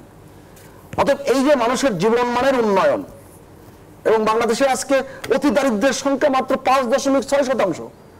2006 সালে কোথায় ছিল, কোন পর্যায়ে ছিল, এবং এইটি যে আজকের যে এগিয়ে যাওয়া, এটা কিন্তু আওয়ামী লীগের নেতৃত্বেই সম্ভব হয়েছে। অবশ্যই এ বিষয়ে তো বলা, আমি একটু জেনারেল শিকদারের কাছে একটু যেতে চাই। সেটি হচ্ছে যে শেখ হাসিনা যে প্রেক্ষাপটে দেশে ফেরত এলেন, আপনার যদি 1981 সালে 75-এর 15ই আগস্টের পরে যে ভয়াবহ পরিস্থিতি গেল, বঙ্গবন্ধু শেষ হয়ে গেলেন সপরিবারে, 4 নেতাকে হত্যা করা হলো, একের পর এক দলকে নানাভাবে বিচ্ছিন্নভাবে ভাগ করে দিল, এরকম একটা প্রেক্ষাপটে তিনি ফেরত এলেন। তখন অনেক বড় বড় নেতারা আওয়ামী লীগে কিন্তু আছেন, এবং আমাদের যারা বঙ্গবন্ধুর সঙ্গে রাজনীতি করতেন তাদের ভেতরে সে শেখ হাসিনা যাত্রা শুরু করলেন। এই সময় যে আওয়ামী লীগ, আমি যদি বলি যে 81 থেকে 96 সময়কালের ভিতরে যে আওয়ামী লীগ, এই সময় আওয়ামী লীগ যাত্রাটাকে আপনি কিভাবে দেখেন? অত্যন্ত কঠিন যাত্রা। মানে পৃথিবীর ইতিহাস যদি আপনি পর্যালোচনা করেন তাহলে দেখবেন যে একটা দলের নেতৃত্বে সশস্ত্র সংগ্রামের মাধ্যমে একটা বিশাল সফলতা অর্জনের পরে, সেটা দেশের স্বাধীনতা অথবা বিপ্লব হোক, সেই দল যদি ক্ষমতাচ্যুত হয়ে যায়, তারা আর কোনোদিন কিন্তু ক্ষমতায় ফিরে আসছে এই উদাহরণ খুবই কম। তো সেই জায়গা থেকে আপনি যদি দেখেন 1975 সালের পরে বাংলাদেশের যে সামরিক শাসন এলো, এবং পরবর্তীতে 2 সামরিক শাসকের একেবারে আপনি তাদের সমস্ত কার্যক্রম যদি নির্দিষ্ট করে যান তাহলে দেখবেন তাদের মূল উদ্দেশ্যই ছিল যে আওয়ামী লীগের যে রাজনীতি এবং আপনার পাকিস্তানের বিরুদ্ধে 23 বছর যে সংগ্রামের মাধ্যমে যত গৌরবোজ্জ্বল অর্জন, এই সব কিছুকে একেবারে বিনাশ করে দেওয়া, এবং আওয়ামী লীগ দল বলতে যেন কিছু না থাকে সেই হয় তার সমস্ত বন্দোবস্ত করা। তো সেই জায়গা থেকে এইরকম একটা বিরূপ পরিস্থিতি কিন্তু তিনি তখন আসলেন। এবং আপনি যদি তার পরবর্তী ইতিহাস দেখেন তাহলে এটা নিশ্চিতভাবে বলতে হবে, যদি তিনি ফেরত এসেছিলেন বলেই, আওয়ামী লীগের হাল ধরেছিলেন বলেই, আমরা একটু আগে আলোচনা করেছি যে বঙ্গবন্ধু হত্যাকাণ্ডের পরবর্তীতে আওয়ামী লীগের কী হাল হয়েছিল, খণ্ড বিখণ্ড, না দল, আওয়ামী লীগ মিজান, আওয়ামী লীগ মালেক, তারপরে আরও অন্য দেওয়ান ফরিদ গাজী, এরকম একটা অবস্থা। তো সেই জায়গায় এসে তিনি ঐক্যের প্রতীক হিসাবে এলেন। ঐক্যের প্রতীক হিসাবে এলেন বলেই কিন্তু আওয়ামী লীগ আবার সংগঠিত হলো। এই আওয়ামী লীগ সংগঠিত হলো বলেই কিন্তু আপনি পরবর্তীতে এই যে সামরিক শাসনের বিরুদ্ধে যে আন্দোলন, সেই আন্দোলনে আওয়ামী লীগের এই আন্দোলনের কারণেই কিন্তু সামরিক শাসনের অবসান ঘটতো। তা নাহলে কী হতো বাংলাদেশে, আপনি এটা অবধারিতভাবে লিখে নিতে পারেন। আওয়ামী লীগ যদি না আসতো, শেখ হাসিনা দেশে না আসতো এবং এই আন্দোলনের নেতৃত্ব না দিতেন, তাহলে আজকে আমাদের পাকিস্তানের দশা হতো। কী হতো, হয়তো ইরশাদের পরিবর্তে আরেকজন সামরিক শাসক আসতো নির্ধারিতভাবে, এবং পাকিস্তান আজকে যেমন সব কিছু কোথায়, সব কিছু সামরিকতন্ত্রের হাতে নিবন্ধিত, সব কিছু সেরকম একটা পরিস্থিতি বাংলাদেশের সৃষ্টি হয়, অর্থাৎ সামরিকতন্ত্রের স্থায়িত্বটা বাংলাদেশে প্রতিষ্ঠিত হয়ে যেত। সুতরাং সেই জায়গা থেকে বাংলাদেশের উত্তরণ ঘটেছে। প্রধানমন্ত্রী শেখ হাসিনা অর্থাৎ বঙ্গবন্ধুর মেয়ে 1981 সালের 17 মে দেশে ফিরে আলেন, কারণ তার আগে আওয়ামী লীগের যে ছিল আপনার কাউন্সিল ছিল 1981 সালে মার্চ মাসে, ফেব্রুয়ারি মাসে 13 এবং 14 ফেব্রুয়ারি, সেই ফেব্রুয়ারি মাসে ওনাকে সভানেত্রী বা সভাপতি করা হলো।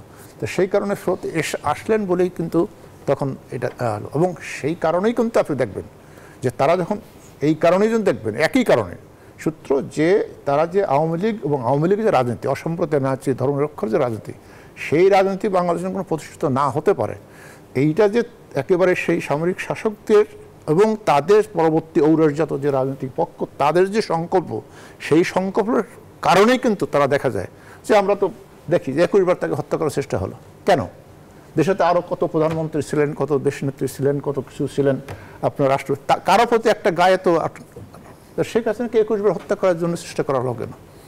এবং সেই সূত্রেই কিন্তু একই সূত্রের গাথা আপনি 2004 সালের 21 আগস্ট, একই সূত্রের গাথা। অর্থাৎ এই রাজনীতি, এই অসাম্প্রদায়িকতা, এই বাংলাদেশ, এই বাঙালি জাতির সংস্কৃতি এইটা যেন বাংলাদেশে না থাকে। তো সেইটাকে এই যে আপনি একটি কথা বললেন একটু আগে, এবং এই বিপদ জেনেই কিন্তু শেখ হাসিনা দেশে আসছে না, এই যে একটু আগে যে কথা হলো যে এই যে আওয়ামী লীগের ভিতরে চক্র ষড়যন্ত্র, এই যে ঘটনা প্রবাহ, এই ঘটনা প্রবাহের ভিতরে কিন্তু এই ধরনের ভিতর বাইরে থেকে অনেক লোক এখন আওয়ামী লীগের ঢুকে যায়। এবং এটাও ঠিক যে কখনো কখনো সুপরিকল্পিতভাবে আওয়ামী লীগের মধ্যে ঢুকানো হয় বা রাষ্ট্রের মধ্যে ঢুকানো হয়, যাতে তারা যেন একটা মোক্ষম সময় তারা ভিতর থেকে এটার বিট্রে করে এইটি সমস্ত শেষ করে দিতে পারে। এবং এটা কিন্তু আপনি দেখবেন ওই যে 1900 সেটা কি এখনো চলমান।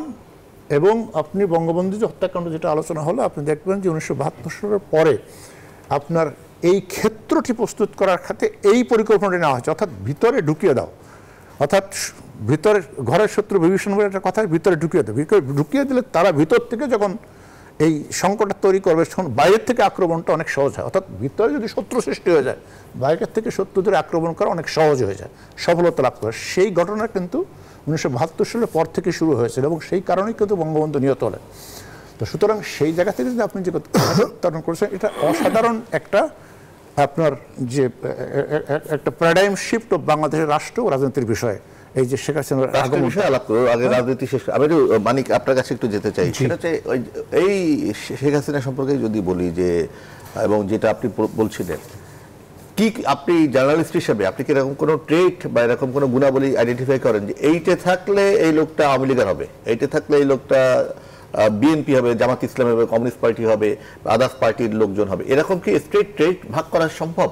মানে এরকম না, এটা কথা হচ্ছে যে মানে আমরা তো আওয়ামী লীগের যে প্রতিষ্ঠা, সেই প্রতিষ্ঠার সময় প্রতিষ্ঠাতা সভাপতি সাধারণ সম্পাদক যেই থাকুন, তখন বঙ্গবন্ধু জয়েন্ট সেক্রেটারি ছিলেন, রাইট?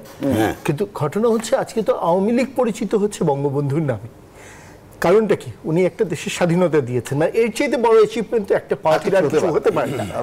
আমি এই জন্য আগেই বলেছি যে বঙ্গবন্ধু বলেন, আওয়ামী লীগ বলেন, ওনার সবচেয়ে বড় অ্যাচিভমেন্ট অবদান হচ্ছে বাংলাদেশের স্বাধীনতা।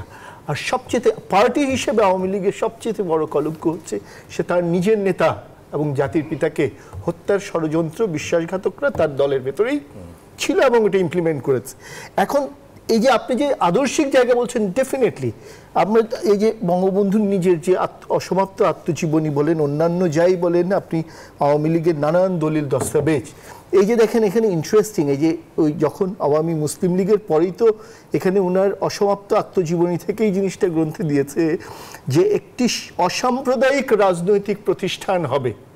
ওখান থেকে তো মুসলিম শব্দ বাদ দিয়ে আওয়ামী লীগ হয়ে গেল। অসাম্প্রদায়িক, দেখেন শব্দটা কিন্তু ইন্টারেস্টিং, রাজনৈতিক প্রতিষ্ঠান হইতে হবে এবং কেমন অসাম্প্রদায়িক।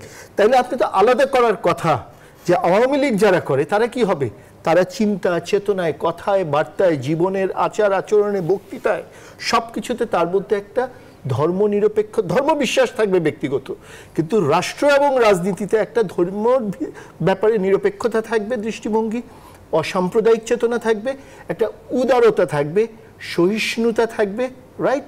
সো এইভাবেই কিন্তু আলাদা একটা বাক্য সেটা হচ্ছে মাত্র 3 সপ্তাহের মাথায় বঙ্গবন্ধু 1947 সালের 7 সেপ্টেম্বর যখন গণতান্ত্রিক যুবলীগ করলেন, তখন আমরা অসমাপ্ত আত্মজীবনীর থেকেই পাই।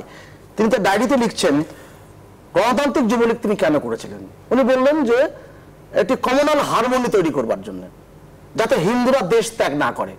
আপনি খেয়াল করে দেখেন, ওই যে 47 সালের 7 সেপ্টেম্বর আর 1955 সালের যে আওয়ামী লীগের কাউন্সিল, আপনি কিন্তু বঙ্গবন্ধু কিন্তু তার এই যে চেতনা আর ধারাবাহিকতা তিনি কিন্তু বজায় রেখেছেন। না, আপনি যেটা বলছেন পার্থক্য, ডেফিনেটলি আওয়ামী লীগ তো একটা আদর্শ ভিত্তিক রাজনীতি আইডেন্টিফাই করা সম্ভব যে কি আওয়ামী লীগ, যদি আপনি অবশ্যই সম্ভব। কারণ হচ্ছে এই আপনি লুকানো যায় যে ওনারা বলছেন না ইনফিলট্রেশন, এই যে গত 15 বছরে যে আওয়ামী লীগ ক্ষমতায়, আওয়ামী লীগের ভেতরে কি ইনফিলট্রেশন হয় নাই? তার নিজের রাজনীতির বিরোধী শক্তি, আওয়ামী লীগের ভেতরে তো বরাবরই অসাম্প্রদায়িক ধর্মনিরপেক্ষ চেতনার মানুষ যেমন ছিল আছে, আওয়ামী লীগের ভিতরে বরাবরই সাম্প্রদায়িক লোক কিন্তু আছে, এবং যারা ঘাপটি মেরে আছে তারা কিন্তু যত বেশি জয় বাংলা আর জয় বঙ্গবন্ধু বলে, অন্যরা কিন্তু তত বেশি প্রয়োজনও মনে করে না, কারণ সে তো হৃদয় দিয়ে ওটা চর্চা করে। ফলে এইগুলি বুঝবার, আমি মনে করি এগুলি বুঝবার অবশ্যই সুযোগ আছে, আলাদা করবার সুযোগ আছে, কিন্তু বুঝার চেষ্টা করে কিনা নেতারা নাকি। কারণ হচ্ছে এখন রাজনীতি যদি হয় যে আমি সুভাষদার নামে স্লোগান দিলেই সুভাষদা আমার প্রতি ব্যাপক খুশি, আর যে স্লোগান দিচ্ছে না কিন্তু সুভাষদার জন্য জীবন দেওয়ার জন্য রেডি হয়ে বসে আছে, সুভাষদা তাকে ছুঁড়ে ফেলে দিল, তাহলে আমি বলবো এটা সুভাষদা একজন ছাত্র নেতা ছিলেন, তো নেতা হিসেবে উনার নিজের লোককে চিনতে না পারার একটি ব্যর্থতা দায় কিন্তু সুভাষদাকে আমি দেব। ফলে এই যে চিনতে পারাও তো একটা নেতৃত্বের গুণ, চিনে কাকে রাখতে হবে, কাকে ফেলতে হবে, কাকে দূরে ঠেলতে হবে, এটাও কিন্তু নেতৃত্বের একটা গুণ। এই গুণগুলো যদি চর্চা না হয় তখনই কিন্তু সমস্যা হয় যে আপনি আপনার চারপাশে বন্ধু দ্বারা পরিবেষ্টিত নাকি বন্ধু বেশি শত্রু দ্বারা পরিবেষ্টিত, এটা কিন্তু আপনি চিন্তা, ওই যে ওইটাই বললাম। আপনাকে একটা ছোট জিনিস করি, আপনি সামরিক শাসনের আমলটা তো দেখেছেন, আমরা তো এটা একদম সামরিক শাসকরা কি করেছে যে আওয়ামী লীগকে নিশ্চিহ্ন করার জন্য? দুইটা জিনিস, একটা দেখেন যে অনেকে এক একটা উদাহরণ দেয় যে বিশ্বের অন্য অনেক দেশেও এরকম সরকার প্রধান, রাষ্ট্রপ্রধানদেরকে হত্যা করা হয়েছে। ইয়েস, আমেরিকাতেও হয়েছে, রাইট? ইভেন আমাদের পাশের দেশ ভারত, পাকিস্তান তো এটা, আমি অবশ্য খুব দুঃখ যে আমি পাকিস্তানে ঠিক রাজনীতি হয় বলি না, আমি বলি ওরা আসলে ষড়যন্ত্রতেই ব্যস্ত, রাজনীতি ওদের প্র্যাকটিসের মধ্যে, ষড়যন্ত্রই হচ্ছে একমাত্র তন্ত্র, ওখানে রাজনীতি কোনো তন্ত্র নাই। তো এই যে দেখেন পার্থক্যটা হচ্ছে কি, দেখেন আপনি মানে আওয়ামী লীগের ভেতরে যে বিশ্বাসঘাতক দলটা ছিল, তারা যে ওই যে সাম্প্রদায়িক, কারণ আমাদের যে জাতীয় সঙ্গীত পাল্টাইতে হবে, আমাদের এখানে ন্যাশনাল ড্রেস হইতে হবে সাম্প্রদায়িক, রাইট? আমাদের এইটা পাল্টাইতে হবে। ওরা যে অসাম্প্রদায়িক ধর্ম নিরপেক্ষ রাষ্ট্রের চরিত্র নিয়ে যে স্বাধীন করেছেন বঙ্গবন্ধু দেশটাকে, এটাকে পাল্টে দিতে হবে। এই যে সামরিক শাসকরা ৭৫ থেকে পুরো ৯০ পর্যন্ত, যদিও তারা পরে তাদের আর্মি ড্রেস খুলে কেউ পড়েছেন, সাফারি পড়েছেন, প্রিন্স কোট পড়েছেন, কোটটাই পড়েছেন, but they are the military ruler, এবং দুইজনই কিন্তু আমাদের সুপ্রিম কোর্টের রায় অনুযায়ী অবৈধ শাসক, অবৈধ সেনা শাসক। ফলে তারা যেটা করেছে যে একদম মৌলিক যে চরিত্র নিয়ে বাংলাদেশ স্বাধীন করেছিলেন বঙ্গবন্ধু, ওই চরিত্রটাকে পাল্টে পুরোটাই আবার পাকিস্তানে রিপিট করতেছে, মানে এখানে বাংলাদেশ থাকবে কিন্তু চরিত্রে থাকবে পাকিস্তান। ফলে ওই যে আদর্শিক যে লড়াইয়ের জায়গাটা, ওইটা কিন্তু কখনো ওই জায়গায় আমরা মিনিমাইজ করতে পারি নাই, ক্রমশই কিন্তু সেটা দীর্ঘ থেকে দীর্ঘায়িত হয়েছে, অর্থাৎ এখনো কিন্তু সেই লড়াই বলবৎ আছে, আদর্শিক যে লড়াই। ফলে সামরিক শাসকরা যেটা করেছে, আমি একটা জিনিস বলি, প্রথমত তারা রাজনীতিকে ধ্বংস করার চেষ্টা করেছে। বিরাজনীতি কি করেন না, পলিটিক্স, পলিটিক্স। এই যে আজকে যে আমি অনেক সময় দুঃখ করে বলি রাজনীতি পুরো ব্যবসায় পরিণত হয়েছে, রাজনীতিতে বাণিজ্যিকীকরণ, নেতা কেনা বেচা, ক্যান্টনমেন্টে বসে আজকে ঢুকো কালকে বেরো, ওরে মন্ত্রী, এইগুলির চর্চাই তো হয়েছে সামরিক শাসনামল থেকে, just after the killing of the father of the nation, right? অমুকরে টাইনা আনো, অমুকরে ফেলা দো। এই যে আপনার সেনাবাহিনীকে ব্যবহার করে, তার গোয়েন্দা সংস্থাকে ব্যবহার করে রাজনীতির নেতা কেনা বেচা, দোলে আনা, ফেলে দেয়া, জেলে ঢুকাও, মেরে ফেলো, this are all the dirtiest practice. শুরু হয়েছে তো মিলিটারি আমল থেকে। মিলিটারি, এই যে বঙ্গবন্ধু বলেছে না রাজনৈতিক প্রতিষ্ঠান তৈরি করতে হবে, আমার দেশে তো রাজনৈতিক প্রতিষ্ঠান এখনো তৈরি হয়নি।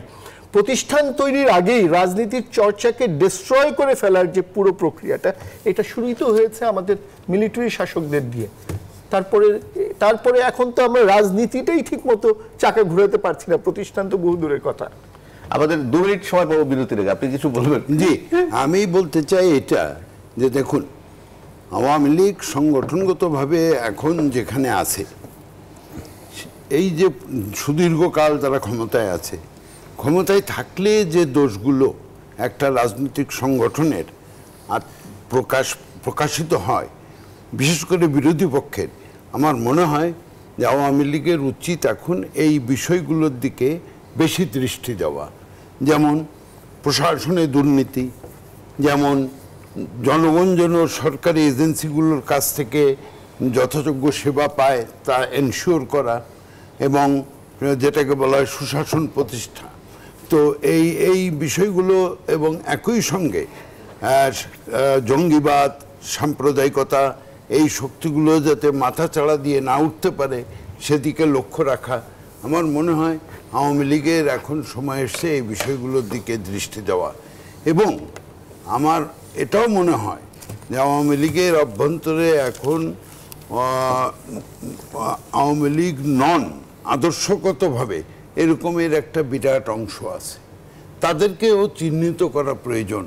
যে কথা জুলফিকার আলী মানিক বললেন, বা ষড়যন্ত্র দলের অভ্যন্তরে, এই ষড়যন্ত্র প্রতিরোধ করার জন্য আওয়ামী লীগের অভ্যন্তরে যে একটা শুদ্ধি অভিযান, আমার মনে হয় এটা প্রয়োজন হয়ে পড়েছে। আমরা একটা বিরতি নিই, বিরতি পর ফেরত এসে বাকি আলোচনা করব। আমাদের হাতে এখনো 40 মিনিটের মতো সময় রয়েছে, আমরা একটা আলোচনার অনেকখানিকটা করতে পারবো বলে আশা করছি। প্রিয় দর্শক, থাকুন আমাদের সঙ্গে। প্রিয় দর্শক, আবার স্বাগত জানাচ্ছি ইনসাইড পলিটিক্সে। আওয়ামী লীগের 75 বছর এই নিয়ে আলোচনা করছিলাম। আপনাদের জানিয়ে রাখি, এরই ভেতর আমাদের আলোচকদের ভেতর থেকে শেখ শহীদুল ইসলাম এবং সুভাষ সিংহ রায় তারা বিদায় নিয়েছেন। ফলে কারণ আমাদের এই মুহূর্তে আমাদের সঙ্গে আলোচনায় রয়েছেন অবসরপ্রাপ্ত মেজর জেনারেল মোহাম্মদ আলী শিকদার এবং সাংবাদিক জুলফিকার আলী মানিক। আমরা তাদেরকে নিয়ে বাকি আলোচনাটা শেষ করতে চাই। যেটা দিয়ে আমি শুরু করতে চাই, জনাব মোহাম্মদ আলী শিকদার, আপনার কাছে, যদি আওয়ামী লীগ হিসাবে, দল হিসাবে একটা বড় অভিযোগ রয়েছে যে আওয়ামী লীগের দল গণতন্ত্রের পক্ষে লড়াই করেছে, যে আওয়ামী লীগের দল মানুষ অধিকার করে, তারা গত 15 বছরের নির্বাচনগুলো আওয়ামী লীগের একটা বড় ধরনের সমালোচনার জায়গা হয়ে রয়েছে, সেইগুলোর ব্যাপারে আপনারা কি অভিমত মনে করেন? দেখেন, আপনি যে কোনো একটি বিষয় বা এই যে নির্বাচনের কথা না, আপনি যদি বিচ্ছিন্নভাবে আলোচনা করেন তাহলে কিন্তু সেটার থেকে আপনি একটা মানে সঠিক উপসংহারে পৌঁছতে পারবেন না। আপনাকে সার্বিক রাজনীতির বিষয়টা নিয়ে আলোচনা করতে হবে, তাহলে কিন্তু আপনি বিষয়টা বুঝতে পারবেন যে এই যে ঘটনাটা যেটা ঘটছে বা যে কথাটি আপনি উত্থাপন করলেন, যে যেভাবে আওয়ামী লীগের এই যে বিগত দুটি নির্বাচন, যেটা হলো 2018 সালে এবং 2014 সালে, না 14 সালে, কম্পারেটিভলি 24 সালে অনেকটা অ্যাকসেপ্টেবল ইলেকশন হয়েছে। কিন্তু সেই জায়গায় যদি আপনি সার্বিক রাজনীতির জায়গাতে আসতে হবে, এখানে শুধু একতরফা আলোচনা করলে সেটা হবে না। একটু আগে যে বিষয়গুলো আমরা আলোচনা করছিলাম, সেই আলোচনায় আমরা কি দেখলাম? সেই দেখলাম যে 1975 সালের পর থেকে বাংলাদেশের রাজনীতিকে একেবারে আপনার করা হয়েছে, অর্থাৎ বিরাজনীতিকরণ বলেন অথবা রাজনীতিকে আমরা বলি যে কুলসিত করা হয়েছে, কুলসিত করা হয়েছে। এবং সেই জায়গায় আপনি দেখেন যে নির্বাচন যদি দেখেন, সেই জায়গা থেকে আপনি যদি 1991 সাল নির্বাচনটাকে একবার তাকাই দেখেন, সেই নির্বাচনে ঢাকায় নগরীতে কয়টা সিট ছিল আপনার মনে আছে? 8টা সিট ছিল। 8টা সিটের নির্বাচনে কারা জয়ী হলো? সেই যারা রয়েছে হলো সেই রাজনৈতিক নেতাদের ব্যাকগ্রাউন্ডটা আপনি দেখেন, যে স্বচ্ছ নির্বাচন কিভাবে হবে। আপনার তেজগাঁ যে আসনটি, সেই আসনে আওয়ামী লীগ সভানেত্রী শেখ হাসিনা হেরে গেলেন। কার সাথে হারলেন? নামটা মনে আছে? নামটা বলি, অসুবিধা, এটা রেকর্ডেড, বলতে অসুবিধা নেই। একজন অবসরপ্রাপ্ত মেজর, যিনি 1971 সালে 16ই ডিসেম্বর পর্যন্ত এই বাংলাদেশে অবস্থান করে পাকিস্তান সেনাবাহিনীর সাথে যুদ্ধ করে যত অপকর্ম পাকিস্তান সেনাবাহিনী করেছে তার সাথে তিনি সংযুক্ত ছিলেন। সে কারণেই দেশ স্বাধীন হওয়ার পরে উনি আবার ওই যুদ্ধের শেষ পর্যায়ে পাকিস্তানের প্রত্যাবর্তন করে পশ্চিমে চলে গেছিলেন। কিন্তু সে কারণে যখন 1973 সালে পাকিস্তান থেকে সমস্ত সেনাবাহিনীর যারা আমাদের বাঙালির সদস্য ছিল প্রায় 23,000-এর মতো, তারা যখন দেশে ফেরত এলেন তখন সামান্য কয়েকজন অফিসারের চাকরি চলে গেছিল। একজন ছিল লেফটেন্যান্ট কর্নেল মুস্তাফিজ, যিনি পরবর্তীতে বিএনপির স্বরাষ্ট্রমন্ত্রী হয়েছিলেন এবং পররাষ্ট্রমন্ত্রী বোধহয় হয়েছিলেন এক সময়। আরও কয়েকজন ছিল, তার মধ্যে এই মেজর সাহেব ছিলেন। তাহলে একজন মেজর সাহেব যখন চাকরিচ্যুত হলেন, তো তারপরে তার কি সয় সম্পত্তি? কিছুই ছিল না। তো আজকে তিনি কোথায় বসবাস করেন, পার্সোনাল হেলিকপ্টার থেকে শুরু করে কি নাই, এভরিথিং আছে, ওনারা আসেন। তা এখন আপনি মনে করেন যে আওয়ামী লীগের মতো একটা ঐতিহ্যবাহী দল, যার বিশাল সাংগঠনিক শক্তি রয়েছে, জনসমর্থন রয়েছে, এবং শেখ হাসিনা বঙ্গবন্ধুর মেয়ে, তাহলে পরাজিত হলেন কার কাছে? এমন একজন ব্যক্তির কাছে। তার মানে কি? তার মানেটা হলো যে রাজনীতিটাকে এমনভাবে কলুষিত হয়ে গেছে যে স্বচ্ছ রাজনৈতিক প্রকৃত নেতা তাদের স্থান হবে না, স্থান হবে কাদের? যারা অস্বচ্ছ রাজনীতি করেন, রাজনীতি কুলুষিত করেন, যাদের টাকা আছে, মাসুল আছে, পাওয়ার আছে, তারাই রাজনীতিতে জয়ী হবেন, জয়ী হয়েছেন। এই দেশে তো আপনি ভাবা যায় যে মতিউর রহমান নিজামী নির্বাচনে জয়ী হয়েছে। দুর্ভাগ্যজনক। তাহলে আপনাকে বুঝতে হবে যে রাজনীতির যে কঠিন বাস্তবতা। সুতরাং এই যে বাস্তবতা, এই রাজনীতির ভিতরে যে এই যে কলুষিত যে বাতাস ঢুকে গেছে, সেই বাতাসের যে প্রভাব প্রবলভাবে সমস্ত রাজনৈতিক দল বলেন, সমস্ত রাজনৈতিক ব্যবস্থা বলেন, ইভেন টু দ্য রাজনৈতিক ব্যবস্থা, রাষ্ট্রযন্ত্রের যে ব্যবস্থা বলেন, তার মধ্যে এটি প্রবলভাবে প্রবেশ করেছে। সুতরাং তার যে প্রবল যে বিরূপ প্রভাব, সেই প্রভাবের কারণেই কিন্তু আজকে এই বাংলাদেশে আমরা যে প্রত্যাশা করি, রাজনীতির যে প্রত্যাশা, নির্বাচন বলেন, এবং শুধু রাজনীতির শুধু নির্বাচনের একটা বিষয় নয়, আরও বহু কিছু আছে। এই সব কিছু কিন্তু আমরা যে আলোচনাটা করছি, সাধারণ মানুষ আমরা যেটা প্রত্যাশা করছি, সেই প্রত্যাশার থেকে কিন্তু অনেক দূরে পড়তেছে। তো সেই জায়গা থেকে আপনি যদি সেই রাজনীতিকে সঠিক জায়গায় আনতে চান, সেই রাজনীতিটাকে সামগ্রিক রাজনীতিতে আপনি সঠিক জায়গায় আনতে পারেন, তাহলে যে কথাটা আপনি তুলছেন, তাহলে কিন্তু এই ঘটনা হতো না এবং এই ঘটনা থেকে আর পরিত্রাণ পেতাম। কিন্তু সেই রাজনীতি কীভাবে আপনি আজকে রাজনীতিতে মোটামুটি একটা বিভাজন যেটা আমরা দেখতে পাই যে 50-50। সে একটু আগে যে সমস্ত আলোচনাগুলো আমরা করছিলাম, যে বাংলাদেশ পাকিস্তানের বিরুদ্ধে আমরা সংগ্রাম করে, যুদ্ধ করে, 30 লাখ মানুষের জীবন দিয়ে আমরা কি রাষ্ট্র প্রতিষ্ঠা করলাম, তার মৌলিক যে একেবারে ফান্ডামেন্টাল সব কিছুর থেকে, যে আমরা অসাম্প্রদায়িক একটা ধর্মনিরপেক্ষ রাষ্ট্র এটা হবে, এটা রাষ্ট্র ব্যবস্থা, তার রাষ্ট্রযন্ত্রের সব কিছুর মধ্যে এটি থাকে। কিন্তু সেইটিকে একেবারে উল্টে ফেলে দেওয়ার জন্য, সেটাকে কবরস্থ করার জন্য যে প্রচেষ্টাটা 1975 সালের পর থেকে সামরিক সরকার শুরু করেছেন, সেই প্রচেষ্টা বাংলাদেশের বড় এক রাজনৈতিক পক্ষ তো এখনও করে যাচ্ছেন।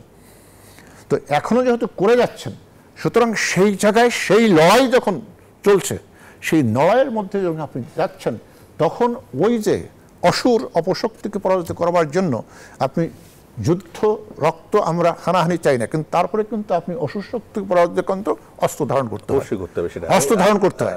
সুতরাং সেই জায়গা করতে যে অনেক সময় এই বিচ্যুতি ঘটেছে, এবং এই বিচ্যুতিগুলো ঘটেছে এই সমস্ত কারণে। সেই জায়গা থেকে বেরিয়ে আসার জন্য এখন তো বাংলাদেশের আমি একটা কথা শেষ করে দিই, যে বাংলাদেশে এখন পৃথিবীতে কোনো দেশ আছে যে দেশে আপনি বলবেন যে জাতির পিতাকে মানা হয় না? শুধু মানা না, এখন এত বছর পরেও বাংলাদেশের রাজনৈতিক পক্ষ রয়েছেন, তারা জাতির পিতার প্রতিচ্ছবিটা পেলে, বা 71 সালে আমরা দেখেছি, তো আপনারা দেখছেন কিনা, পাকিস্তানি বাহিনী যেভাবে জিঘাংসার মতো ঝাঁপিয়ে পড়তো সেটাকে অপমান করার জন্য, ধ্বংস করার জন্য, এখন তো সেই ঘটনা আমরা বাংলাদেশে দেখছি। সুতরাং এই রাজনীতি থেকে যতদিন পর্যন্ত আমরা মুক্ত হতে না পারছি, ততদিন পর্যন্ত আপনি যে প্রত্যাশা কথা বলছেন বা আমরা প্রত্যাশা করছি যে এইভাবে নির্বাচন হওয়া উচিত, এইভাবে হওয়া উচিত, হ্যাঁ, কিন্তু সেটি হওয়া কঠিন। তো সেই সংগ্রামটা কিন্তু এখনো চলছে, এবং সেইখান থেকে আমাদের যদি দেখেন যে আগামীতে আমাদের যে রাজনীতির প্রধান চ্যালেঞ্জ হবে যে এই কুলসিত রাজনীতি, এই যে অসাম্প্রদায়িক যে সাম্প্রদায়িকতার যে রাজনীতি, আমরা 70 সালে এই যে পাকিস্তান পন্থীর যে রাজনীতি, এই রাজনীতি থেকে বাংলাদেশে কীভাবে মুক্ত করা যায়, সেটাই হওয়া উচিত রাজনীতির সবচেয়ে বড় লক্ষ্য। যেহেতু আমরা সময় কমে আসছে, জুলফিকার আলী মানিক, আপনার কাছে যেতে চাই, বা আপনি আপনার পছন্দের প্রসঙ্গে কথা বলতে পারেন, কিন্তু আমার একটা প্রশ্ন ছোট আছে। রাইট অ্যাট দিস মোমেন্টে বাংলাদেশ খুব একটা সিগনিফিকেন্ট পজিশনে আছে এবং সারা পৃথিবীর নজরের দিকে, এবং বাংলাদেশের চারপাশে অনেক ঘটনাবলী ঘটছে, অনেক নিরাপত্তা ঘটিত ঘটনা ঘটছে, ব্যবসা বাণিজ্য সংক্রান্ত ঘটনা ঘটছে, আন্তর্জাতিক নিয়ন্ত্রণ নেওয়ার নানা ঘটনা ঘটছে।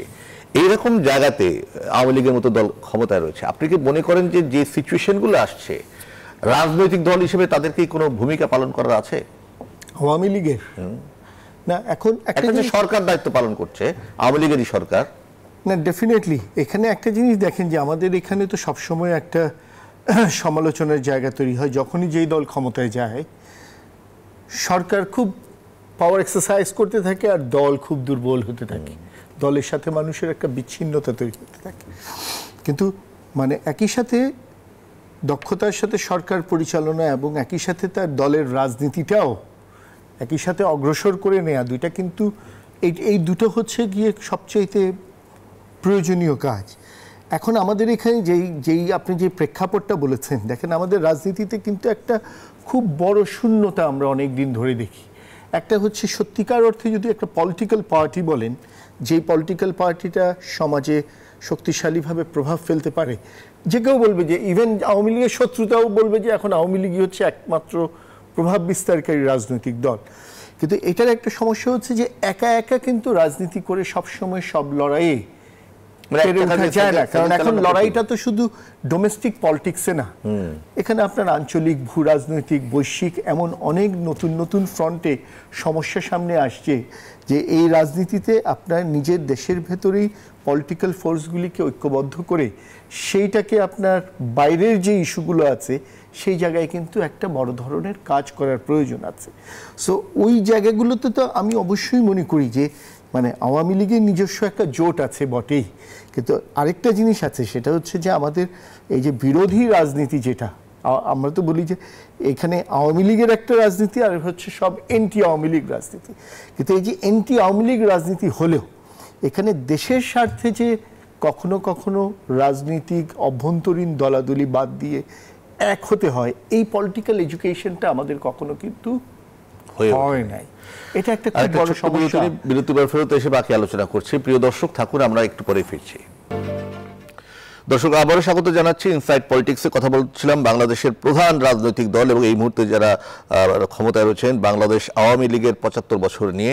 আমি চলে যেতে চাই জুলফিকারের মানিক, আপনাকে থামিয়ে দিয়ে গিয়েছিলাম, একেবারে শেষে চলে এসেছি। আপনি আওয়ামী লীগের ভবিষ্যৎ কি দেখেন? এই দলটির ভবিষ্যৎ কি?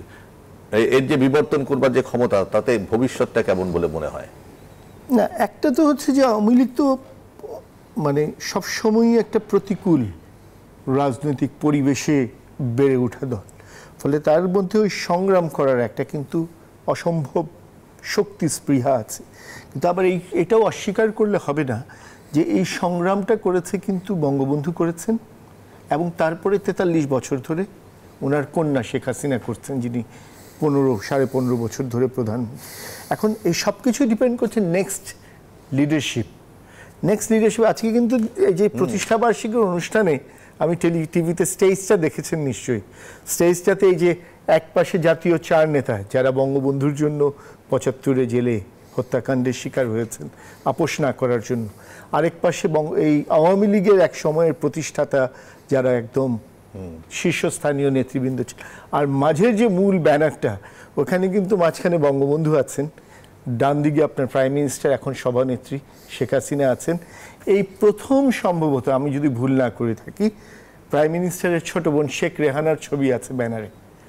এবং আমি যতটুকু খোঁজ নিয়েছি যে আওয়ামী লীগের যারা গিয়েছেন তারাও কিন্তু বলেছেন তাদের স্মৃতিতে নাই যে পার্টির কোনো এরকম কেন্দ্রীয় প্রোগ্রামে তার বোনের ছবিটা ব্যানারে এবং প্রাইম মিনিস্টারের ছেলে এবং মেয়ে জয় এবং পুতুলের ছবি কিন্তু আছে। ফলে এখান থেকে কিন্তু অনেকে ওই জল্পনা কল্পনাতে এভাবেই শুরু হয় যে next generation, next future, next. এখন লিডারশিপ কে হবে? এখন লিডারশিপ এখন অনেকে অনুমান করছেন, এই প্রথম যেহেতু প্রাইম মিনিস্টারের ছোট বোনের ছবি উঠেছে, অনেকে ভাবছেন এটা ছেলে মেয়ের ছবি আছে। বাট সেটা যাই থাক, সব কিছু নির্ভর করবে হচ্ছে যার হাতেই আপনার রিলে রেসের স্টিকটা যাক, উনি কিভাবে পারফর্ম করবেন, উনি কিভাবে ডেলিভারি করবেন। মনে করেন বঙ্গবন্ধু যেভাবে ডেলিভারি করে গেছেন, ইয়েস, এখন রাজনীতি তো আপনি অনেকভাবে বিশ্লেষণ করতে পারেন, ওই যে হাফ গ্লাস খালি, হাফ গ্লাস পানি, এভাবেও বলতে পারেন অনেকভাবে। ফলে বঙ্গবন্ধুর রাজনীতি একভাবে বিশ্লেষণ হবে, ওনার কন্যা শেখ হাসিনার রাজনীতির ৪৩ বছরের নেতৃত্ব একভাবে বিশ্লেষণ, এক একজন এক একভাবে বিশ্লেষণ করবে। এখন আপনি যদি মনে করেন যে কে কোন দল কত দীর্ঘ সময় ক্ষমতায় থাকলো সেটাই রাজনীতির সফলতার বিশ্লেষণ বা মাপকাঠি, তাহলে একরকম হবে। আর যদি বলেন না আদর্শিক চর্চা, তাহলে আরেক রকম হবে।